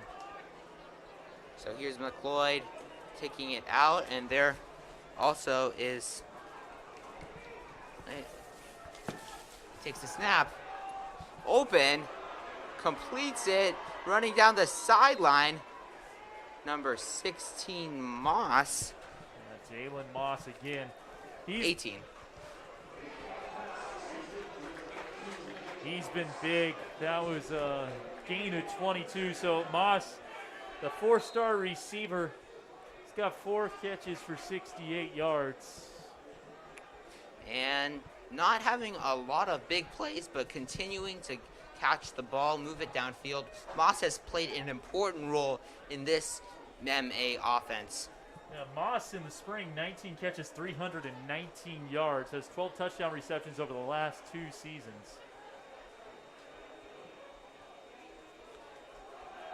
So another designed run here. Oh, and the ball is out, and McLeod lost the football, breaking some tackles, and this will certainly be a Bellarmine ball, recovered by who better than Nate Escalada.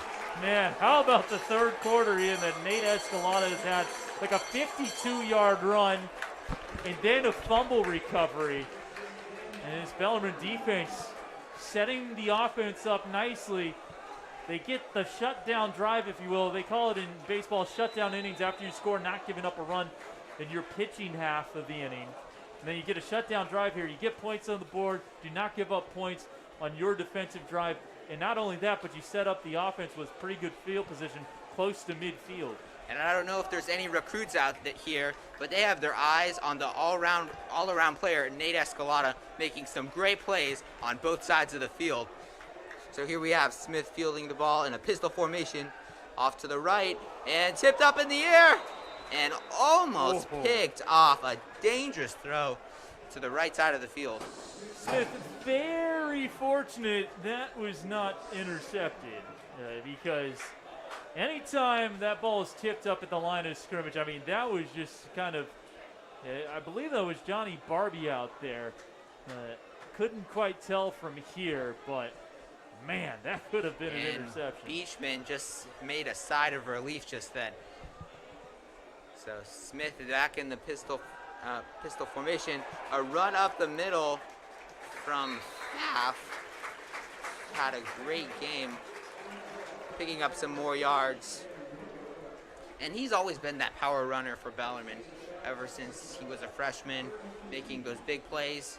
Not as fast as some of the other players like Miller, but very powerful, keeps going when he gets hit, and he has been a huge asset to these Bellarmine Belts. I like that decision to go with a delayed handoff because they've been kind of throwing it in the air a lot recently. So a delayed handoff set up a nice game, and third and manageable. And a little movement there on the defensive line. Almost encroachment. Smith talking to Beachman. On the pistol formation, Smith back to pass, rolls out to the right, and he gets sacked there by a cornerback from the side. A great delayed pass rush, and some great defense there from Menlo Atherton. That was a big time play by the MA defense. And Kevin could not be more right. Bellarmine had the opportunity to go up by 2 points, converting on that third down, but instead, Menlo Atherton gets the ball back with plenty of time in the third quarter, and an offense that can make huge plays and even up this game. Well, this would be a big punt here for Rainey. You're going to try to pin them as deep as possible. Make them go the length of the field. So Moss out to, or not Moss, Price out to field. John O'Price, another one of those explosive athletes from Menlo Atherton. And Bellarmine's got to be careful not to give up a huge play here. So a nice punt by Bellarmine, almost an opportunity to pin him inside the 1, and instead it will come out to the 20. So good placement there by the punter, but punter Jack Rainey, but unfortunately it's out to the 20-yard line. We have some flags down. I saw a Bellarmine player, looked like David Serrano, get pushed down right where the flags were thrown. This might be against MA. We'll see. And MA already not with fantastic field position. This will pin him back pretty deep. And if it is against them, just a guess on our part. Yeah. Yeah, it looks like a block in the back on the return. So that'll pin them at their own 10. So Menlo Atherton starting to drive way back in their own territory, and they're going to have a long, hard march up the field to even this game up.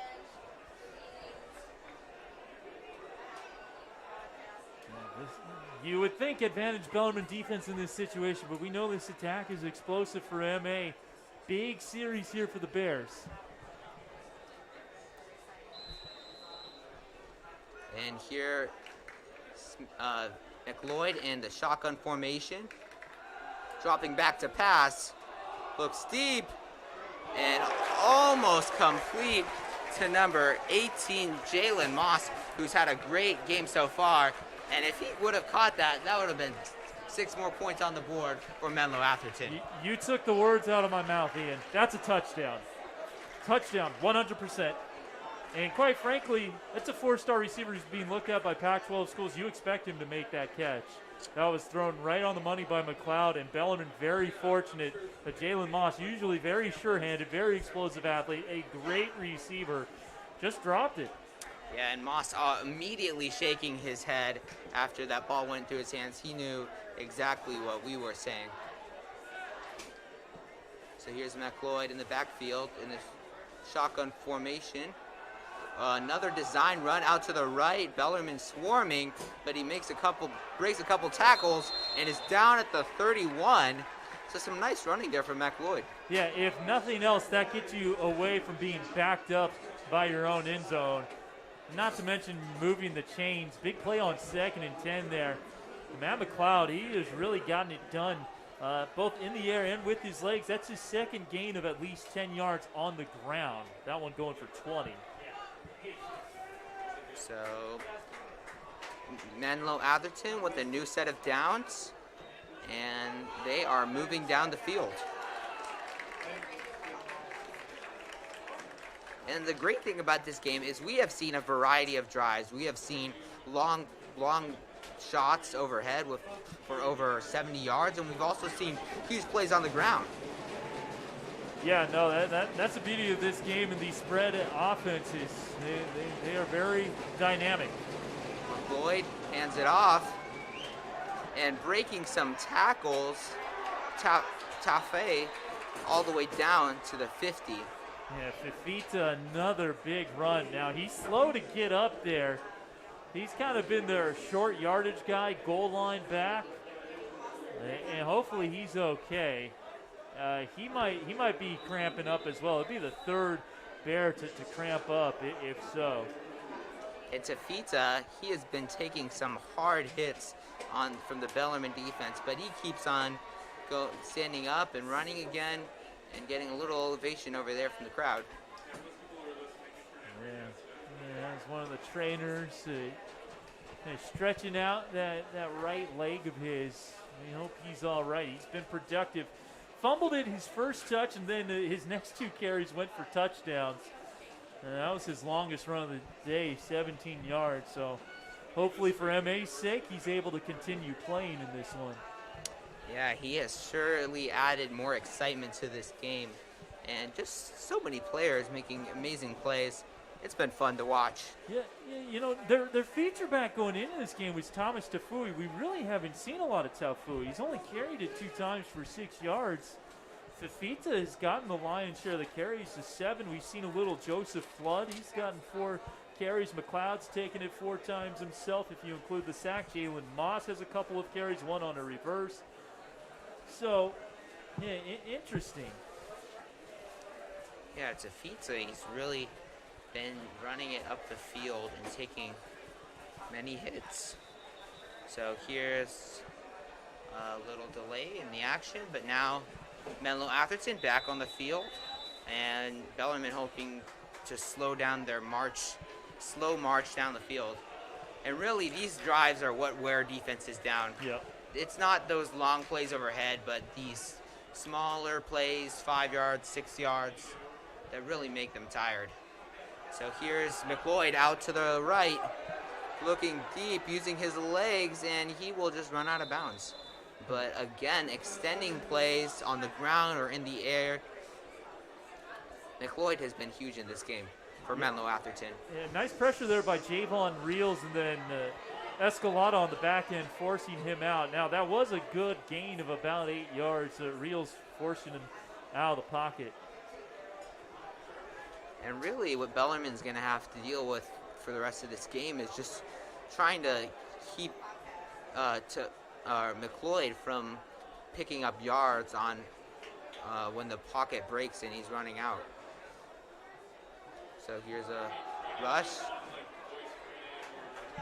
Fielded to Martins for a nice little gain there.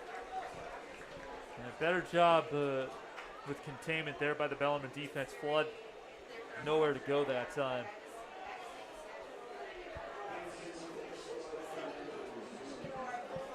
Another big third down here, Ian.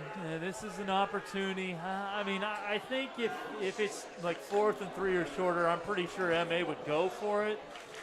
But a big play here, a chance to potentially get off the field for Bellarmine. And I don't know. I've seen MA has had a strong defensive effort, so I wouldn't be surprised either if they left it to their defense to keep them in this game. So a great pass there and a great catch from who other than Moss on the reception. Now he's limping Oh, off no. the field. And Moss really turned it around after that early dropped touchdown. And now he's making plays for his team. Yeah, but he couldn't put any weight on that left leg as he one-hopped his way out of play. That could be a big loss. We hope he's all right. We really do. He has added so much excitement to this game for both teams, really. And he's such a dynamic player, consistent. It would be a huge loss. Yep, yeah, you're So absolutely now right. Menlo Atherton lining up in the shotgun. McLeod fielding it. Another design run to the right, which he has been killing the Bells on. But some nice containment there. And by number, looks like Escalada. Nope. Number 8, Strats. And this will bring up a 2nd and 10. Yeah, Stratz, I'm not sure if it's a shoulder for him or not. He made the play, kind of dove low to take out his legs on that play, and might have banged up his shoulder in the process. Don't want to speculate on what it might be. Good play. We hope he's able to get back in there. Yeah, and a lot of crucial players going out in this game. We hope they're recovering. And refs blow the whistle, stopping the play. It looks like it's a timeout from Menlo Atherton, Yep. who wants to talk the play over. A very important play. Menlo Atherton hoping to get a couple yards, make their 3rd down a little shorter. And Bellarmine hoping to make them kick a field goal. Yeah, I mean, that would be big in this spot. And, with 3:50 to go in the 3rd quarter, I think there's still plenty of time that MA would definitely be enticed to kick a field goal here. Juan Polito is hit from 41. They are within his range. He hit 1 field goal in the spring season, but it was from 41 yards. The 2nd and 9, I mean, obviously MA has the athletes to score from here. But a big couple of plays upcoming, and Chris Saunders, a smart timeout. I want to make sure everybody's on the same page because this is a very important drive. Very important as Menlo Atherton takes the field on a 2nd and 29. And here we go.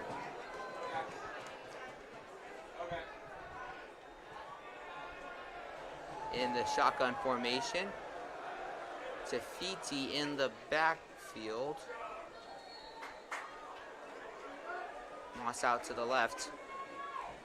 And some scrambling there from McLeod, and he's brought down by the Bellarmine Bells. So some great job containing him.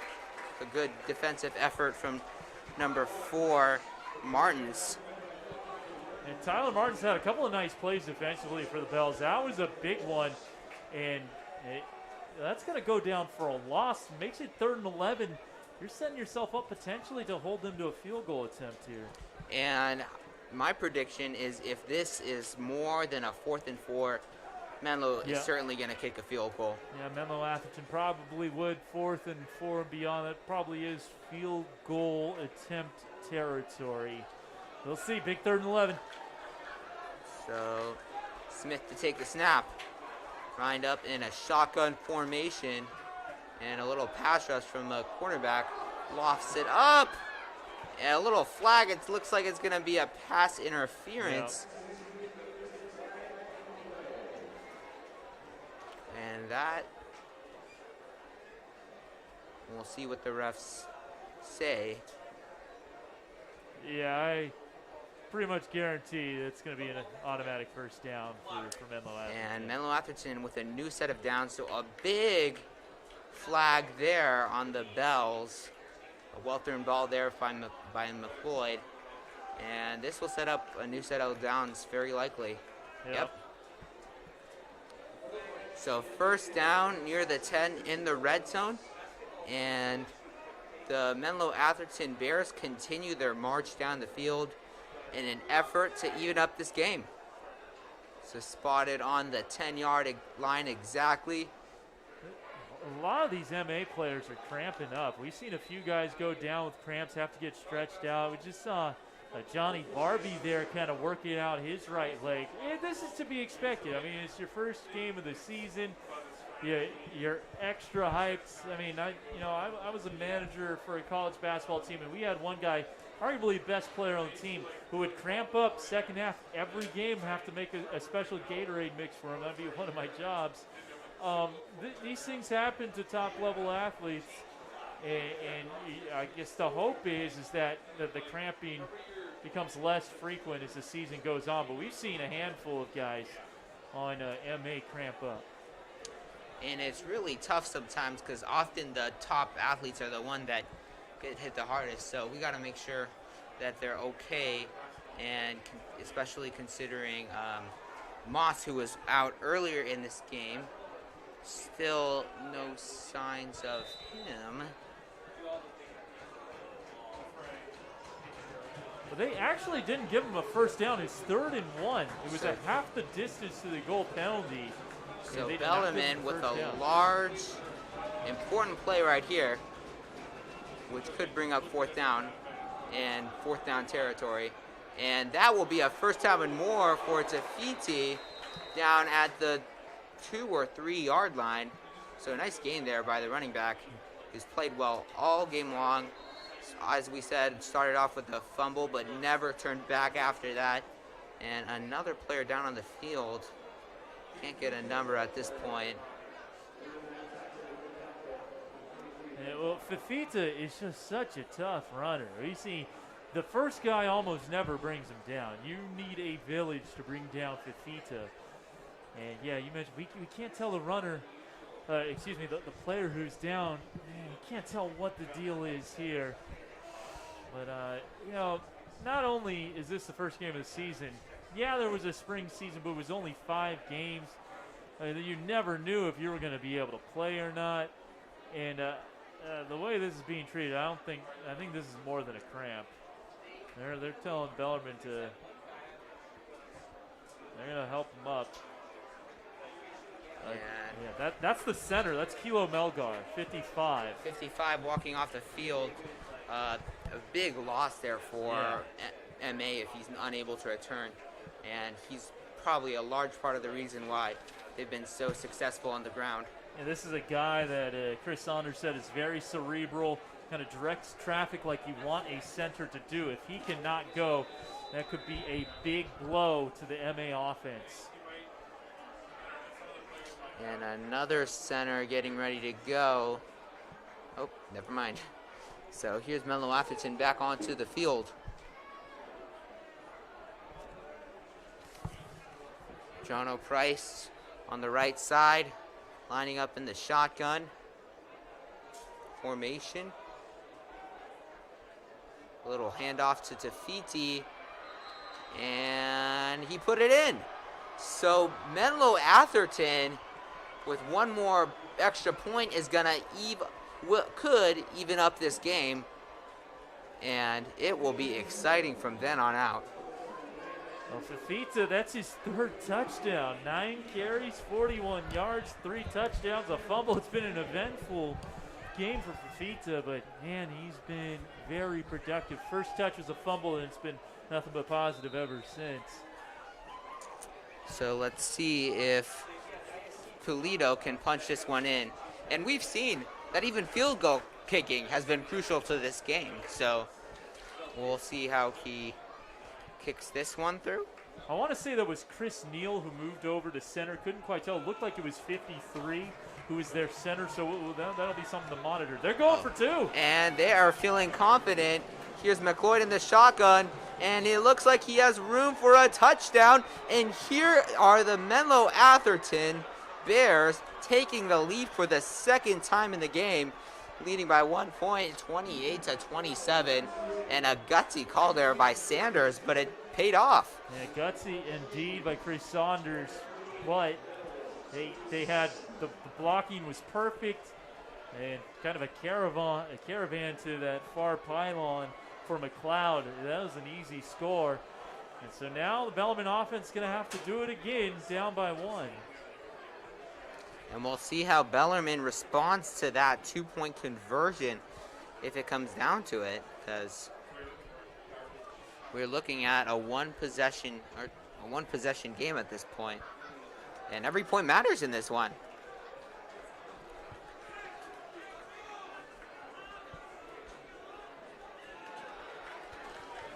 So Menlo Atherton to kick this one off. We have Polito. Also having a nice game, kicking 3 for 4. Some nice kickoffs to the other side. And here is another drive by Bellarmine about to be underway. Polito to kick off, and we have and whistles are blown by the referees. I think someone was offside on Menlo Atherton. I think someone got beyond the yard marker of the kickoff before Polito booted it away. And this will be a penalty on Menlo Atherton. So just a little careless mistake. Definitely avoidable, but if it comes down to it, Saunders is not going to be too happy with it. And it will be kicked again. Yeah, 5-yard penalty. Both teams with 5 penalties. Menlo Atherton's have cost them 40 yards. Bellarmine's has cost them 60. So Polito to kick it a little deeper into his own half. You're going to have to put a little extra leg on it.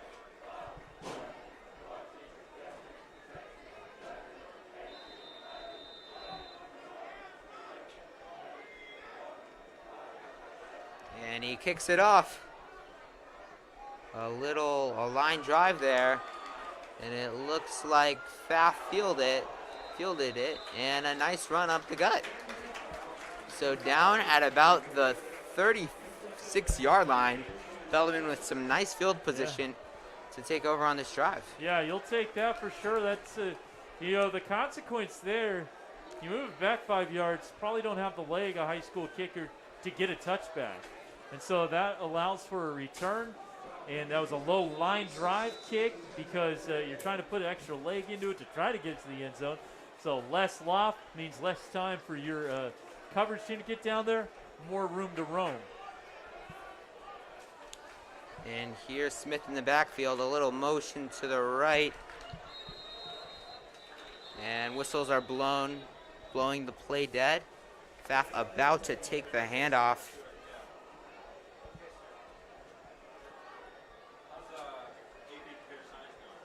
And legal substitution. Another penalty on Menlo Atherton. So another avoidable error that's going to cost Menlo Atherton a couple more yards. Yeah, so now it's 1st and 5. It's their 6th penalty. So easier first set of downs. 2 minutes left in the third quarter. Plenty of football left to play. And here's Smith taking the handoff, giving it to Pfaff. A nice run up the gut. He keeps going. And that will be enough for a first down. It's close. I think he's got it. Let's see where they field it. He's going to be a half yard short. Second and a couple of inches. Yep. Or maybe a yard. So Bellarmine likely to do another pound play to get that first down and keep this drive going. And off to the right, we have Nijme, shotgun formation. Pfaff taking the handoff and breaks the seam. Oh, no, it was a fake handoff. And here is Smith down the sideline. He fooled me. Yeah, that was a nice fake there. Faked the handoff, kept it himself, and well, he's going to get close to 25 yards on that play. So a nice fake there by Smith, taking some more damage on his feet. And I think it would be fair to say he's a running quarterback. He can move and has done most of his damage in the game that way. So Smith taking the snap. Pfaff behind him, and he'll take another handoff. Breaks the tackle. He keeps on going. Pfaff picking up yardage down at the 17. And another great run from Benjamin Pfaff. Man, he's had quite the second half, Ben. Another big gain there. On about 16 yards. He's up to 61 yards unofficially on 9 carries, so close to 7 yards per touch. And we see bright futures with him, only a junior. And first season of the game, he's averaging 7 yards, scoring touchdowns, breaking tackles. And here's another pitch off to the left that's not going to go anywhere. Pfaff brought down by a couple of MA defenders right there. Probably got about 4 there. Better pursuit that time of the ball carrier by the Bears.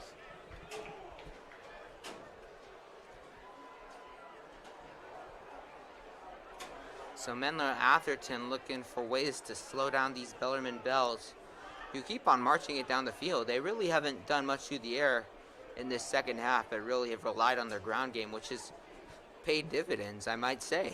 Yeah, you know what? Bellarmine's just going to let the clock run out. And a good idea, maybe, because they're in scoring position. 1-point game going into the fourth quarter. This has been an exciting one, folks, and we're excited to see you in the last quarter of the game.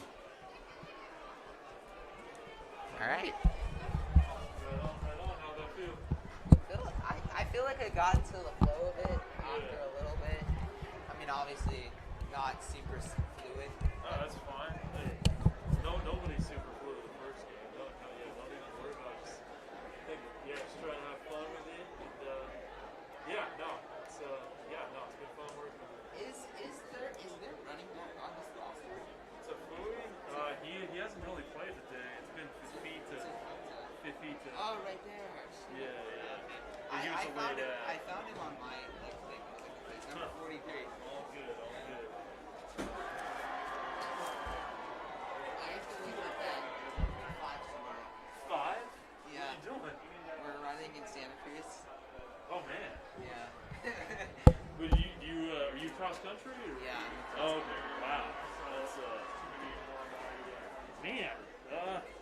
Maybe 5:30. This 1 hour delay is not good for me. Oh man, they're starting. Okay. That was fast. Fourth quarter about to begin. 28-27. Bells trailing. 2nd and 6 from the 15. The handoff. Pfaff up the middle. He's not going to get that far. Oh, Kyle driven down. That's going to be a late hit. And that'll happen. A little frustration from MA for Pfaff pushing over defenders, and they draw a penalty. That's going to bring up a 1st and goal. And that's often a sign of fatigue. I mean, this Menlo Atherton team has played great defense, but they have just been run over quite a bit by this Bellarmine running offense. I think they're probably going to put this football at the 6. Be my guess. It's going to be 1st and goal either way. But another penalty for Menlo Atherton, unofficially their 7th. And a big opportunity here for the Bells to take over, to reclaim the lead. 11:47 and counting here in the fourth quarter. And it will be interesting to see what Bellarmine allots to do if they score. We have, they're down by 1 point and 11. Might go for a 2-point conversion. But here we got off in the shotgun formation. Okay. Smith getting ready to take the snap, hands it off. Oh, he fakes the handoff. A pitch, almost a fumble, turns into a touchdown for Nate Escalada. What a play! Nate Escalada, another big run. This one to the house, and Bellarmine has reclaimed the lead, 33-28. And the offensive coordinator signaling to go for 2, so they will stay on the field. So a chance to go back up 7 here for Bellarmine, 33-28. Nate Escalada from 6 yards out. Unofficially, we have him for 3 for 58.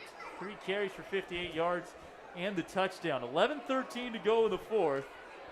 And Bellarmine's offense still on the field. They're going for 2. Escalada, the running back. Also in the backfield, Brandon Brock. Smith out of the gun. He'll hand it off. Brock up the middle. Excuse me, that's Foff. And Foff gets in for the 2-point conversion. And it's 35-28 Bellarmine. And we have a 7-point game with a full fourth quarter left. And let's see what Menlo Atherton does on this next drive. Because Bellarmine has the lead and are feeling pretty good right now. So that was a big 2-point conversion. Gives them a full touchdown lead.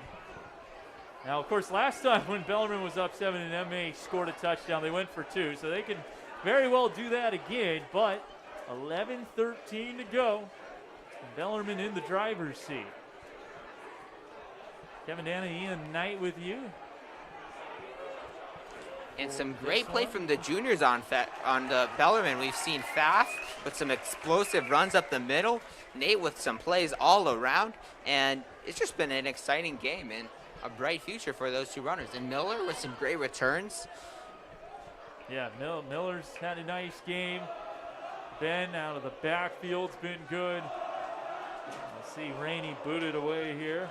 Rainey, another one of those juniors. A couple of sophomores on this team. Bennett Anderson and Nick Corbett. Anderson's been very solid defensively.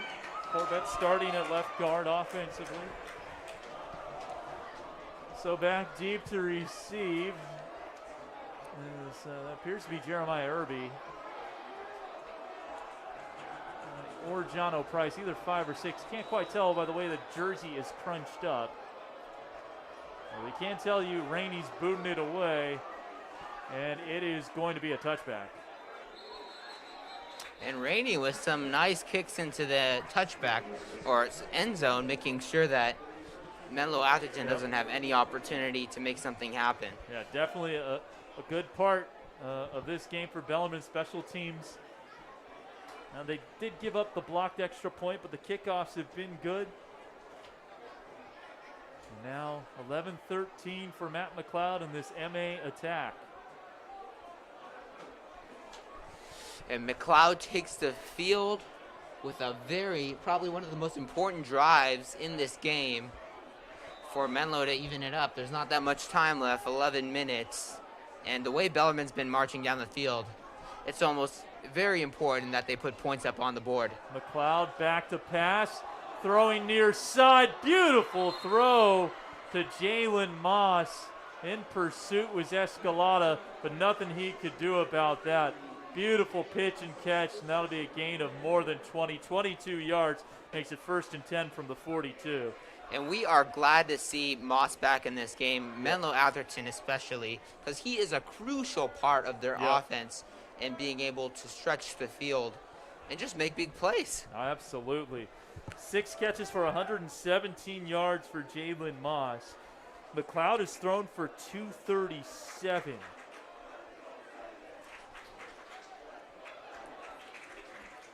Unofficially. And he tosses it back to Fafita. Fafita never really got going there. Tackled immediately by Hansen in the backfield. That's a loss of 1. And Fafita just tripped up. Not much Bellarmine defense there, but doing a good job containing. And we'll see if Bellarmine can continue to stop the run. Yeah, Fafita might have tripped himself up there before Hansen got to him. 10:40 to go, clock running. 2nd and 11 from the Bear 41 for MA. They trail by 7. So McLeod out of the gun. 4 receiver set, 2 to each side. McLeod takes the snap. Back to pass. Lofting one near side. Looking for Irby. Hits him in stride. He's inside the 10 and trots into the end zone for a touchdown. Evading the escape, the graph there of Musa Sakafi, and a big touchdown of 59 yards. The Bears a PAT away from tying this up unless they decide to go for two. And the star-powered offense doing it again. What a delivery there by McLeod, and a great catch there by a great catch there, and just an amazing finish there. Irby, we have him at north of 200 yards now. Polito to tie it up, but we have a flag. False start, back it up 5 yards. And in many other games, you wouldn't care to watch the play when they're taking a field goal kick after a touchdown. But all eyes are on the field right now because the game has really come down to special teams in a lot of areas. That's a good point. And we got a 25-yard extra point coming up. Now well within Polito's range. Again, he's hit from 41. The fans chanting, block that kick. Here on the home side, extra point is up, and that one is good. And we are tied at 35 with 10:15 to go. What a game. 35, 10:15 left. Both offenses moving down the field. This is a nail-biter if we've ever seen one. And it's going to come down to the final touchdown, final field goal. Whoever scores last. Yep. Yeah, this could be whoever has the ball last wins this game. The way these offenses have performed, especially so in the second half. That'll be Bellarmine's turn with the rock next. But a lot of long touchdowns. 59-yard bomb there. They scored on a 71-yard strike. And we haven't missed a beat in this game. I think the biggest score differential, correct me if I'm wrong, was like 2 touchdowns. Yeah, 14-0. You're exactly right. And it's been from one score, or it's been one score tied ever since. Yeah, so haven't missed a beat in this game. Both teams going back and forth and just making this game so fun for the fans and broadcasters, Kevin and I. Yeah, this has been a fun one to call for sure. Polito's going to kick it away.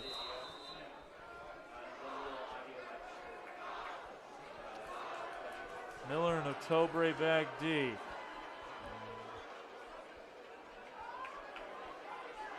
This one taken. It's actually Pfaff on the return. He'll get up to the 26. Those numbers are tricky to tell from here sometimes. 25, 23. That was 23, not 25. It'll be first and 10 from the 26. And here comes the Bellarmine offense. We think we're going to see Beachman continue with the run, but with the way this game is going, we could see anything. Yeah, that is true. Kevin Danny, Ian Knight with you. It'll be first and 10. They mark it at the 27 for Wade Smith and company. Empty set here. 5 wide for the Bells. Back to pass. Smith's going to take off instead. Smith gets upended right near the 30. So big wood laid there by Irby on the tackle. It'll be about a 2-yard run for Wade Smith. And some nice containment there from Menlo Atherton. They read that play very well. And Bellarmine will have to get a little larger play this game to make it a manageable 3rd down. 2nd and 8 from the 29, 9:34 to go, clock running. The back behind him is Pfaff. The handoff is to Ben. Up the gut he goes. He's got a first down and then some. Breaks the tackle. Inside the 30. Inside the 20. Just Irby to beat. He's inside the 5. He's in the end zone. Touchdown, Bellarmine. Benjamin Pfaff with an incredible run.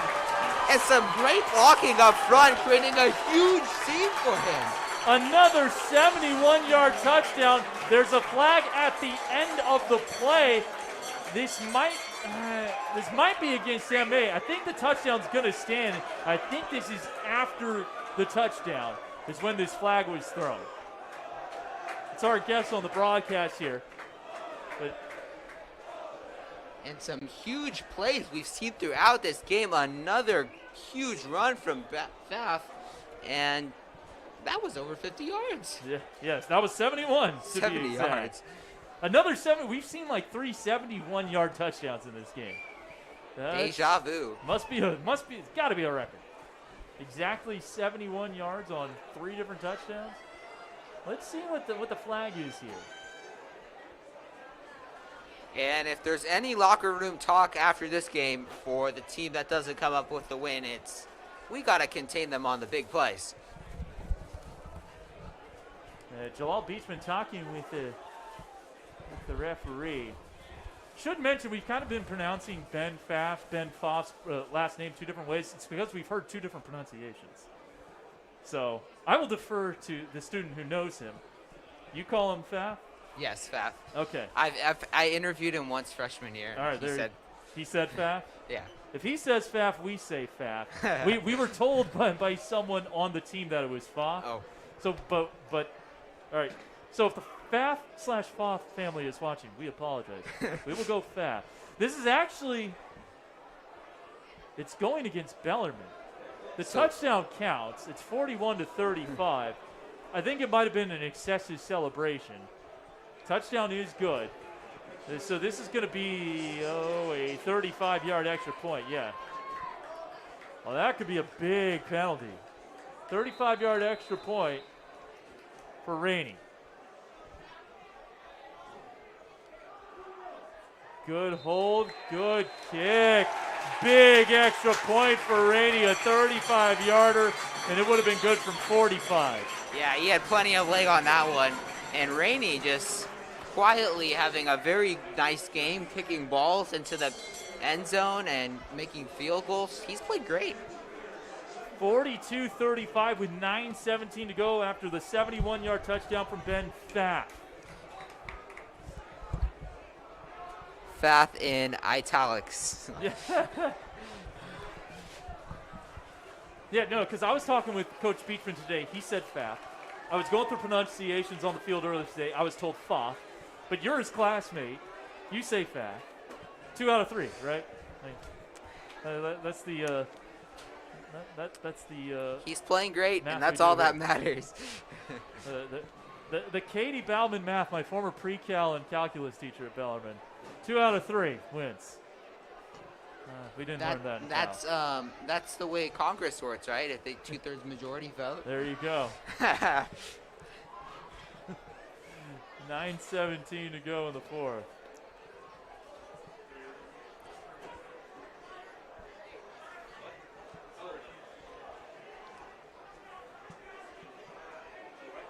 So Yearbook on the sideline has had plenty of exciting plays to take pictures of. This has been an eventful game. Again, Menlo Atherton picked to win the Powell Bay League and number 5 in the preseason rankings in the Bay Area. Another touchback for Rainey. Now can the Bellarmine defense come up with a stop?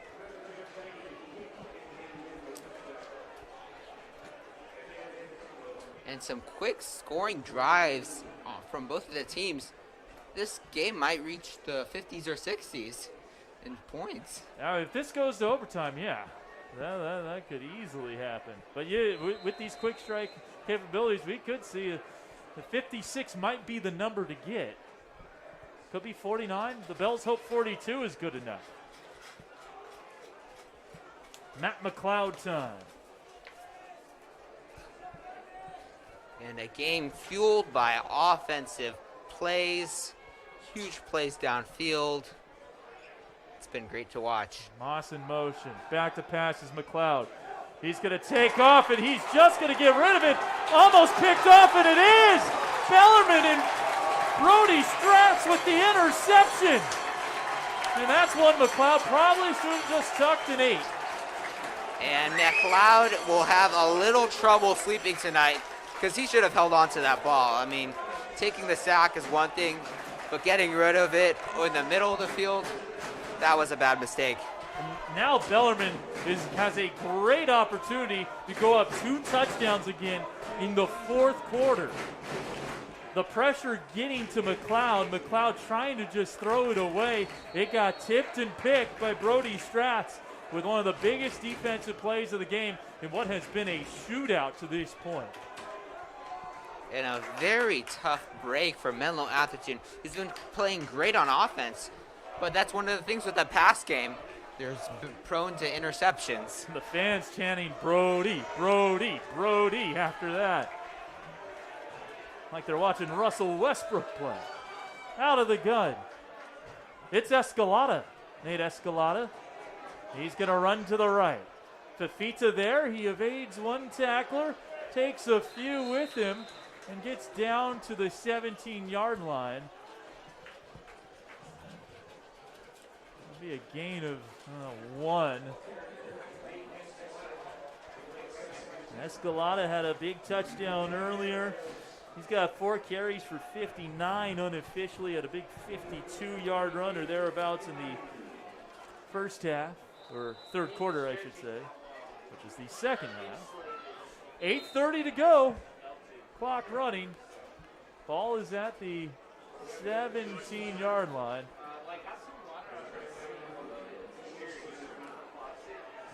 Timeout has been called, I think, by Bellarmine. And this is the first time Bellarmine's taking a timeout with over 2 minutes to go. We're going to talk this one over. You know what? There's an injured player down. Didn't see that. So this is not a Bellarmine timeout. Correction. Just an injury timeout. That looks like it's either Irby or Price. It's either 5 or 6. You can't quite tell by the way his jersey is laid out on his chest. And again, this looks like a cramping situation. So early in the season, when you're playing the first few games, we often run into cramping issues. But as the season progresses, they'll just jump right back up and be ready to go. And he's okay. He's able to jog. That is Irby. He's got D1 offers as a defensive back. He's also been quite the receiver. We have him down for 201 receiving yards. Again, don't exactly trust our math. It's our best guess. There's a statistician around. He'll correct us later on. Yeah.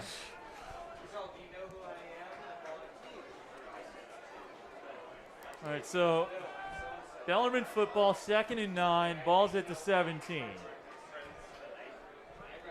And the clock runs at 8:26.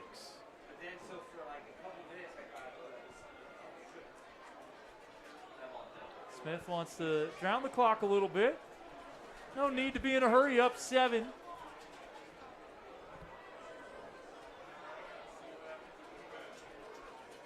A little motion to the right. Stratz in motion was one of those guys. Hand off to Pfaff. Running off right guard and gets inside the 15, scurries ahead to the 12. That'll be a gain of 5, and it'll set up a 3rd and 4.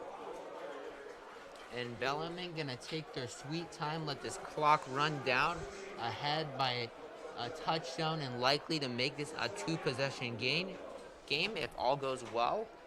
And Bellarmine's in the driver's seat at this point. Atobre and Thompson check in. Atobre, the slot receiver, Thompson, the tight end. Looks like they're going to go 4 receivers in this set. Clock is at 7:25 and running. It is 3rd and 4 from the MA 12-yard line. Bells 42, Bears 35. Smith, he's going to try to run for the first down. He will get close. He is brought down by Fafita and Andrew Buck. He's going to be maybe a yard shy. And they're going to go for it. Going to be 2 yards shy. It's going to be a hurry up here. He's going to try to just push the pile forward, and Wade Smith's got it. On 4th and 2, he's going to get 4. And what a gutsy call there by Beachman, but feeling confident in his offensive line. I love it. There's no better feeling. I love it. Great call by Beachman. 1st and goal from the 6. 6:53 to go. And in a game like this, you owe it to your players to take risks like that. Yep. Yeah, you're showing confidence in your offense, which has gotten you this far. Certainly a 14-point lead feels safer than 10. First and goal from the 6. Pfaff the deep back. It's Escalada handing it off. Pfaff spins out of 1 tackle, and he is going to be about a yard shy of the line of scrimmage. Andrew Buck there to help contain the ball carrier. And a good defensive hold there, or stop there by the Menlo Atherton, but the clock continuing to run. We're going to be under 6 minutes to go before this next play comes off. And Menlo Atherton, they might have to go for some onside kicks later on, but let's see how this plays out first. Second and goal from the 7. Smith back at quarterback. Ooh, and that will be offside. And Smith capitalizing on the jumpiness of Menlo Atherton and draws an offside call. Looks like that was Reno DeBono, number 42, who jumped the gun. That'll be half the distance. A 4-yard penalty there on MA. It's their 9th penalty unofficially of the game. Second and goal from about the 4-yard line. Smith hands it off. Fast. Up the gut. And waltzes into the end zone for another Bellarmine touchdown. 48-35 Bells with 5:43 to go, coming that much closer to pulling off a big upset to start the 2021 season. And what a performance from Benjamin Pfaff. He has scored 2 touchdowns, made average over 7 yards. Probably more like 10 He's yards. almost 10 yards. He's almost 10 yards. 9.8 yards per carry. So like right a now. first pound, you're guaranteed a first down per run if you run him. That's the kick incredible. Is up, and Rainey knocks it through. 49-35 Bells with 5:43 to go in regulation. Well, now it's go time for the Bears. They have 2 timeouts, and they need 2 scores in the final 5:43 to extend this one. They need a quick hitter and a half right now. And really, Menlo Atherton has played well in this game so far. Maybe their defensive hasn't held up that great in the second half. But really, it's come down to the turnovers. They got to take care of the football, and it might be a little too late, but we'll see what they can do with these last 5:43. Yeah, this is technically Beachman's second season, but this really feels like the debut of the Jalal Beachman era. I mean, the spring season, it's only 5 games. You know, they had COVID issues to deal with. They were down 21 players in 1 game. Couldn't play in front of a full set of fans like we can now. But this really feels like the first true season of the Jalal Beachman era as head coach of the Bellarmine Bells. And if either way, it's gotten off to a great start. And if this is the Beachman era, I'm excited to watch 30-plus point games. Oh, yeah, me too. Rainey sends it deep. How deep? Not quite the back of the end zone. It'll be returned. Jalen Moss stays on his feet. A good pursuit. There's going to be a flag. I think it's going to be a face mask. Yeah, this is going to be a pretty easy one to call because Atij Mahesh took off his helmet. So tackle on 15. This could be a costly penalty for Bellarmine. They haven't made the official signal yet, but I'm pretty sure this is going to be something in the area of a face mask on Bellarmine because Moss's helmet came all the way off. Yep, face mask. And that'll move it up to about the 41 or so. 6 penalties unofficially for Bellarmine for 75 yards. Unofficially 9 penalties for 60 yards for MA. Jalal Beachman's talked about they want to make fewer mistakes than the other team, play good, clean football. Well, they have had their fair share of penalties. That'll be one thing that Jalal and staff would like to clean up going into week 2. They do have a week in between games. They do not play again until September 10th at San Leandro. 5:35 to go. First and 10 for the 41 for McLeod. And this MA offense Short drop back. Looking downfield. He's going to tuck it, and he's forced out. Good pursuit there by the Bells, and Cressy able to make the stop. Gino Cressy, the 5'10 senior, limiting the gain to about 3 yards. And McLeod has got to get his Menlo Atherton team to march down the field. He did a great job of getting out of bounds there. First looking downfield to see if he had anyone open. But that's got to be the style of Menlo Atherton going forward. Get to the slot receivers out of bounds, take deep shots, and this is the time to take risks, if not any. Fifita breaks one tackle, keeps it on the ground, and he's going to get close to a first down, and that would be big because it would stop the clock momentarily. Fifita, yeah, they're going to give him the first down. A tough gain of 6 for Dane Fifita, who has 3 touchdowns, 3 of their 5. First and 10 from the Bellarmine 49 with 5:15 to go. McLeod, back to pass. Knocked down at the line of scrimmage. Brody Stratz again. He had the interception to set up that last touchdown and a big pass defense there. And Menlo Atherton now running the hurry-up offense. Not on this play, but they're trying to move a little faster with 5:08 left in the play, but luckily the clock is stopped. Yeah, so they will take their time on this one. 49-35, just over 5 to go. Second and 10 at the BCP 49 for the Bears. 3 receivers to the left for McLeod. Back to pass. He's going to take off. No, keeping his eyes downfield. Throws one deep. It's a wobbly ball, and it is going to be incomplete. The Bellarmine fans want an OPI called there on Johnny Barbie. They won't get it. Incomplete pass. It was a heads-up play by Barbie because that could have been picked off. Looked like he pushed the defensive back. But even if they did call the OPI, it would be worth it because it would have kept possession with MA. Either way, it is third down. It'll be 3rd and 10, incomplete pass. And a risky throw there by McLeod on the move. Like, you want him to take risks, but with not that much energy under a football, could be a risky throw. Fakes the handoff. McLeod running to his right. He's aiming for the first down. He's going to be close. He's tripped up by Otobre. He's going to be 2 yards shy. It'll be 4th and 1.5 or 2. See where they spot this one. Looks like they're going to spot it at the 41. And this could be the game right here. McLeod, give him 8.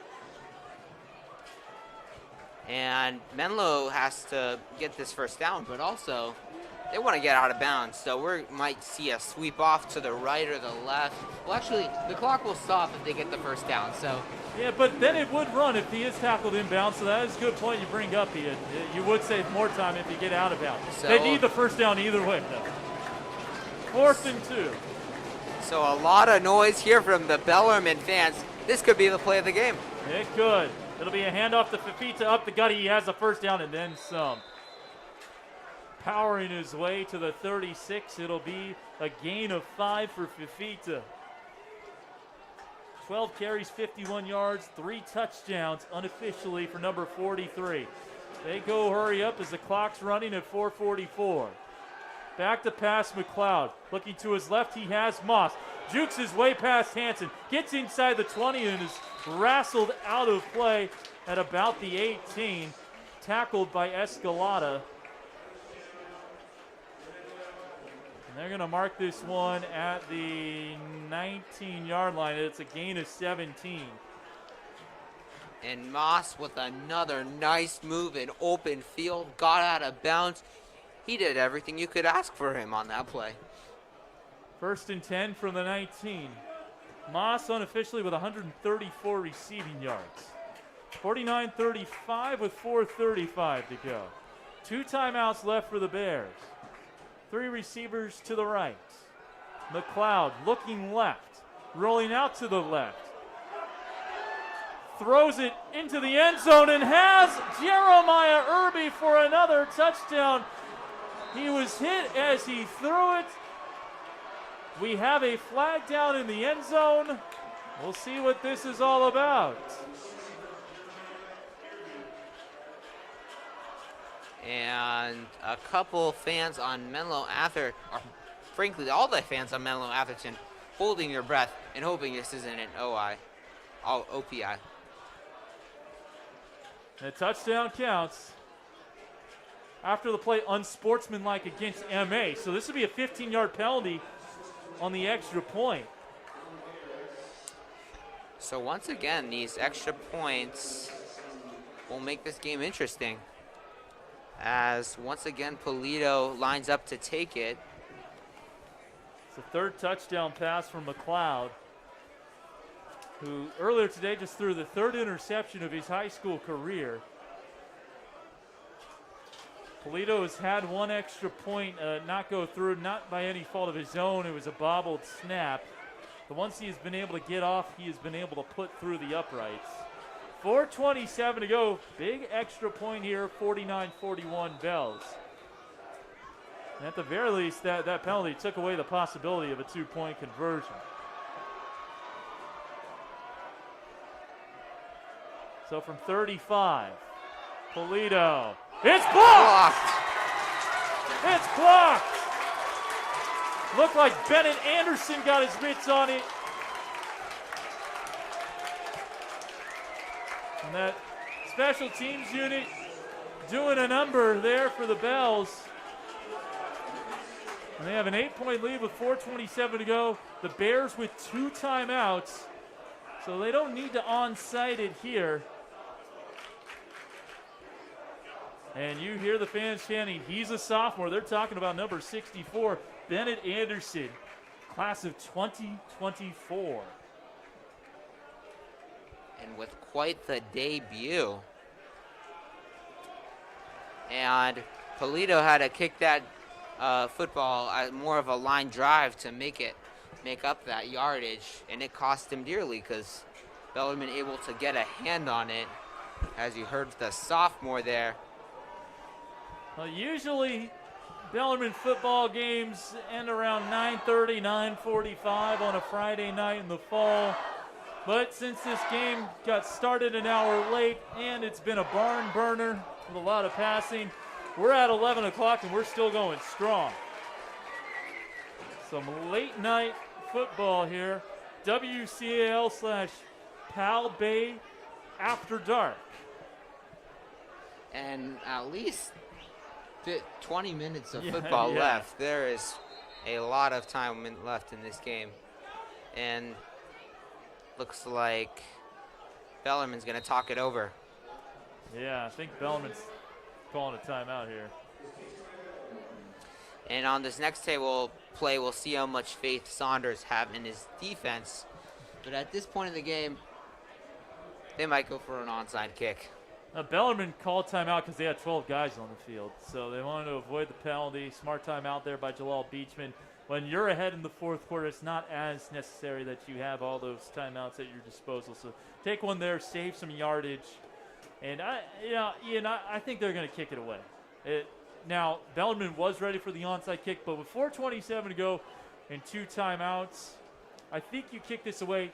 But to your point, Ian, they haven't been able to stop Bellarmine in the second half. You might have a better chance of getting the football back with an onside kick with the way this second half has gone. So it'll be interesting to see. But Bellarmine has scored 4 touchdowns in the third and fourth quarters combined. And all on runs. Yeah. The MA has been giving up a lot on the ground, played a lot better defense in the first half, and just more or less got tired in the second. The last time these teams played in 2019, Bellarmine got rocked 51-14. The year before, they lost 28-0. So the last 2 games combined score have been 79-14 Bears. It's been a little different tonight. And Bellarmine has 8 of his guys along the 50. 2 more at the 45, and only 1 guy standing at the 20, that being a Tobre. Polito kicking. We'll see if they go onside here.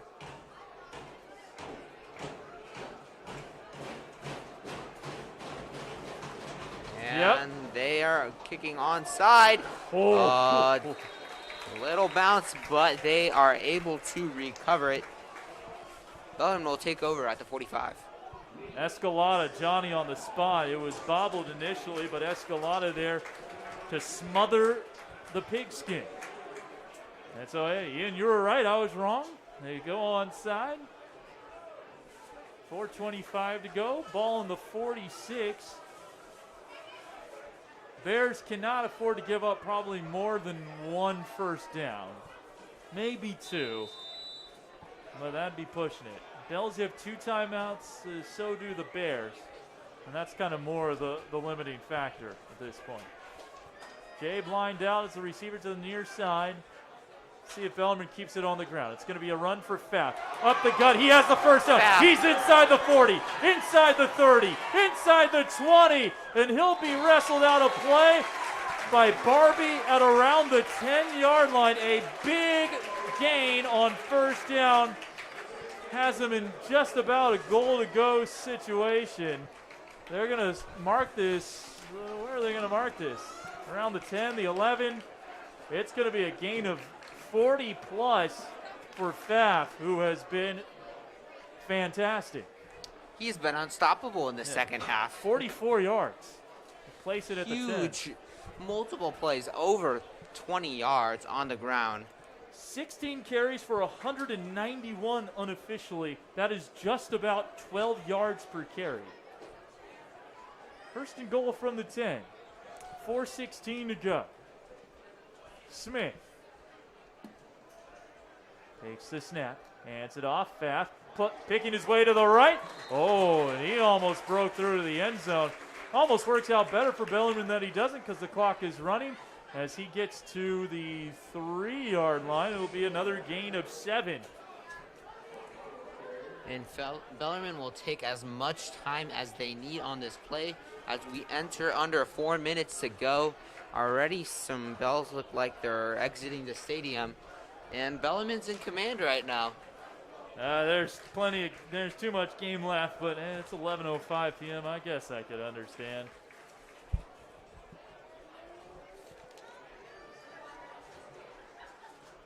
Second and goal from the 3. Pfaff the deep back. It's Pfaff again. Trying to pick his way to the left. Cuts back up the middle. Close to the end zone. He'll be cut down a yard short. And by our count, he's unofficially at 200 yards on the ground. And as you kept repeating, this is going to be beneficial to Bellarmine to take more time to score a touchdown. Yeah. Well, did they end up giving him a first down? I didn't see the. I thought they had him at the 10, not the 11. They're saying it's first and goal. So, I mean, this would be risky to do. I'm not sure you would even do it. But in theory, you could just kneel on the ball a couple of times. Now, MA would probably just stop the clock. You take the touchdown when you can get it. That said, they're able to kill a lot more clock, and I think they just took a delay of game.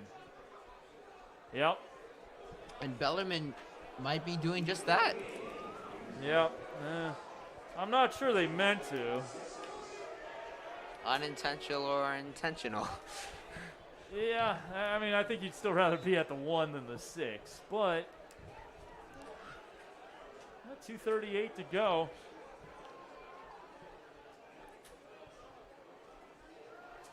Smith, the quarterback. Nijme lined out to the left. Jabe to the right. Pfaff the deep back. Rocco Trapani the fullback. The handoff is to Jabe. He goes up the middle. He's close to the end zone. He's in. 6-yard touchdown. The clock didn't run. They only take 1 second off the clock. 55-41. Another touchdown for Pfaff. Unofficially at 206 yards on the ground with his 3rd touchdown of the night. Actually, wait, his 4th touchdown of the night. I'm losing track here.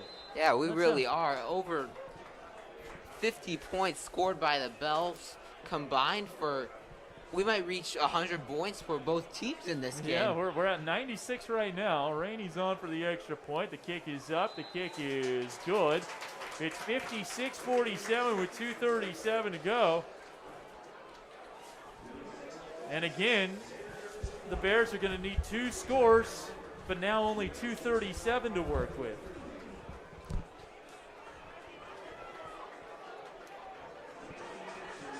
So if you were looking for a great place to be on a Friday night in late August, what could be a better place than San Jose City College? Exactly. Well, maybe if you're a Bellarmine fan, but and there's also a tradition at Bellarmine where the yell leaders have to do as many push-ups every touchdown as when they score points. So those yell leaders, they're going to be pretty tired tomorrow. Not to brag, Ian, but when I was in high school, I could knock off about 120. Humble brag. Humble brag. Just saying. Maybe football games make you stronger, I guess. I think it's fair to say. Yeah. Well, I'll say I wasn't a yell leader. I was just watching in the stands. But those always fun to come out to a football game on a Friday night at SJCC.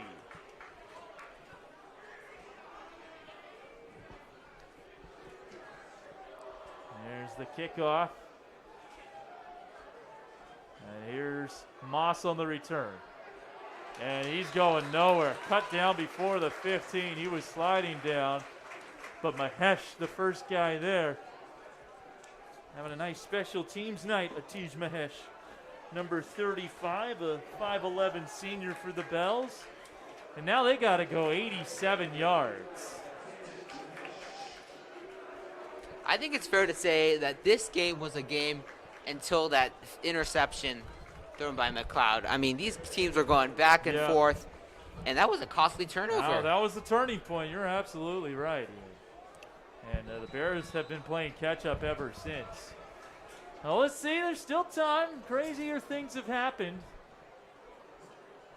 Well, the Bears are going to need some help from Bellarmine to really get back into this one. Maybe a little help from God or something. McLeod out to Moss.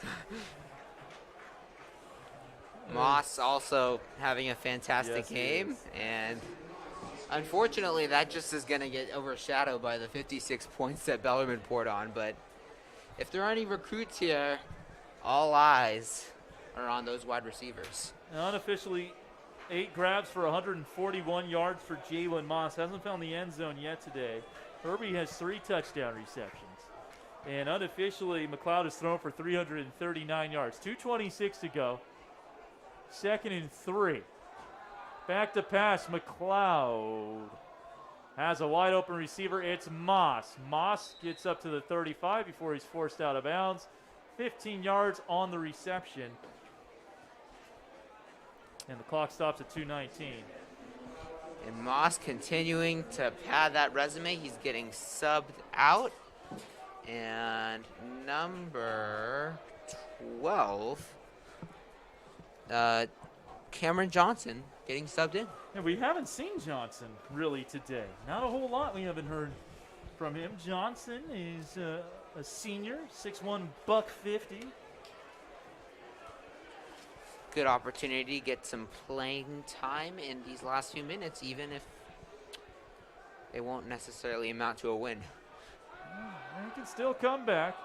This one thrown to Travis Satt.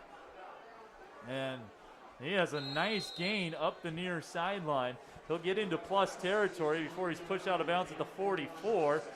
That'll be a 21-yard reception for Travis Satt, his first catch of the game. Now up to 375 yards passing is McLeod. 2:12 to go. And MA starting to make a little noise. Let's see if they're able to score a touchdown, and this might get interesting. It might. Now, it's taken them 3 plays to get to the 44. You don't want them to get it all in one chunk, but they've been getting some pretty big chunks, MA, on this drive. McLeod back to pass. Flushed out of the pocket. Forced back inside his own 40. Gets a nice big block. He's going to throw down the far sideline, and that is dropped. Good pressure on the play by Escalada, who's had a really impactful second half.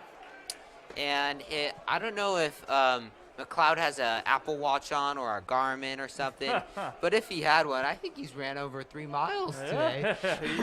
He's gotten his exercise in, that's for sure. He's gotten his cardio. 2nd and 10. That breaks a string of 5 straight complete passes for McLeod. 2nd and 10 from the 44 of Bellarmine. 2 minutes to go exactly. 2 timeouts left for the Bears. Now to the gun. McLeod's going to hand it off to Fifita. Up the middle.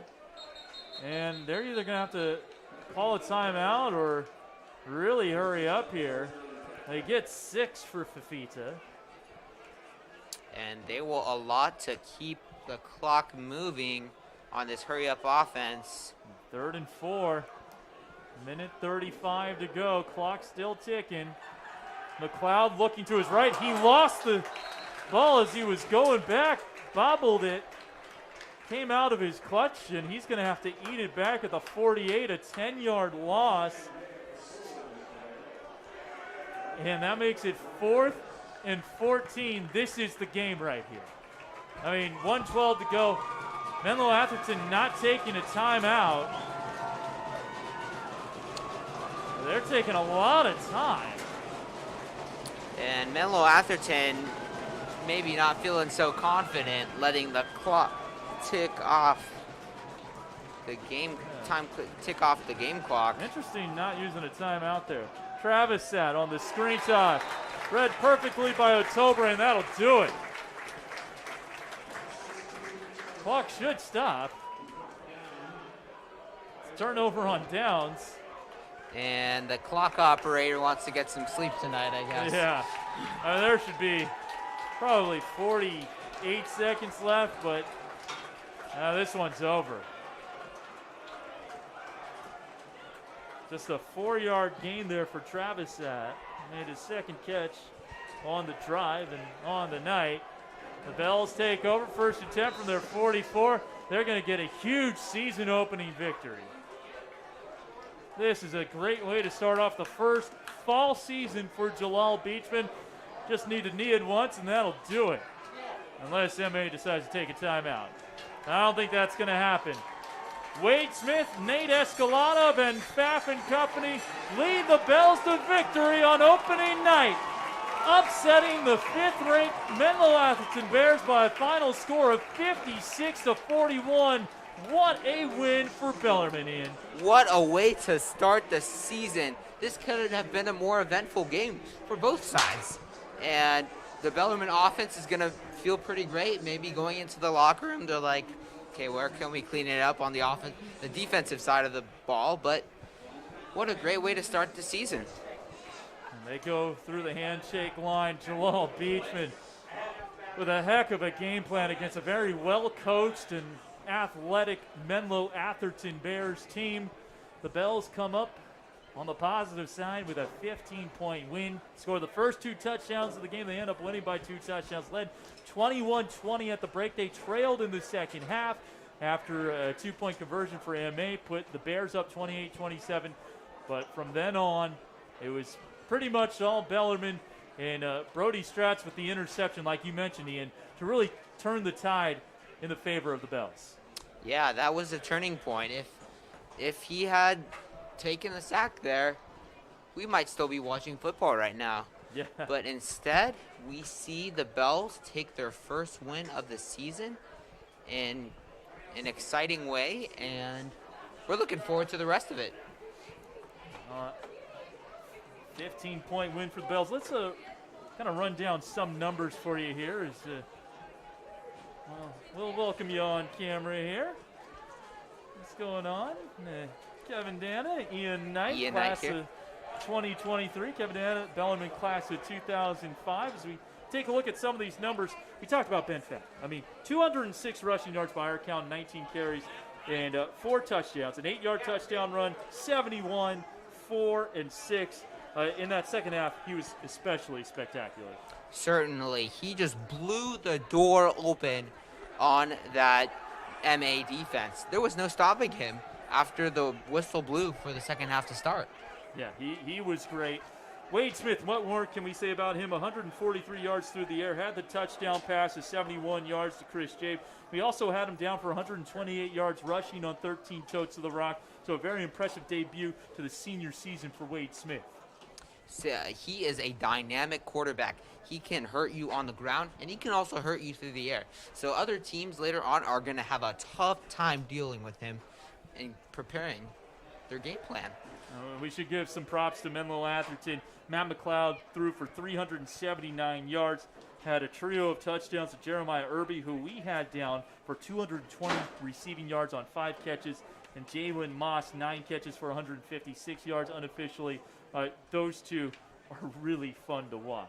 I know, and it's sad this is the only game we get to watch them because they put on a show tonight.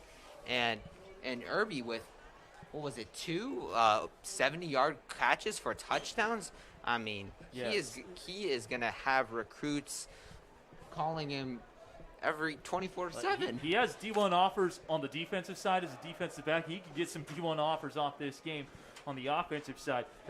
71-yard touchdown and a 59-yard touchdown for Irby. So pretty close. So these teams could face off in the CCS playoffs. But up next for Bellarmine, it'll be a game September 10th at San Leandro. The next home game will be against Central Catholic. We'll have that here for you on the Bellarmine YouTube page. That'll be September 17th. That'll be the last non-league game of the season. Meanwhile, for MA, they play Tualatin at home. That's a school up in Oregon. Then they take on Pleasant Valley. They don't begin league play until October 8th at Half Moon Bay. Well, he's Ian Knight. I'm Kevin Dan. A big thank you to our crew. We should mention our executive producers, Brad Lindeman, Bellarmine faculty member. Jackson Snap was our technical director. Diego Jara on camera. For Ian Knight, I'm Kevin Dan. We say sayonara from San Jose City College. Final score for the final time. Bellarmine 56, Menlo Atherton 41. Have a good night, everybody. Thank you for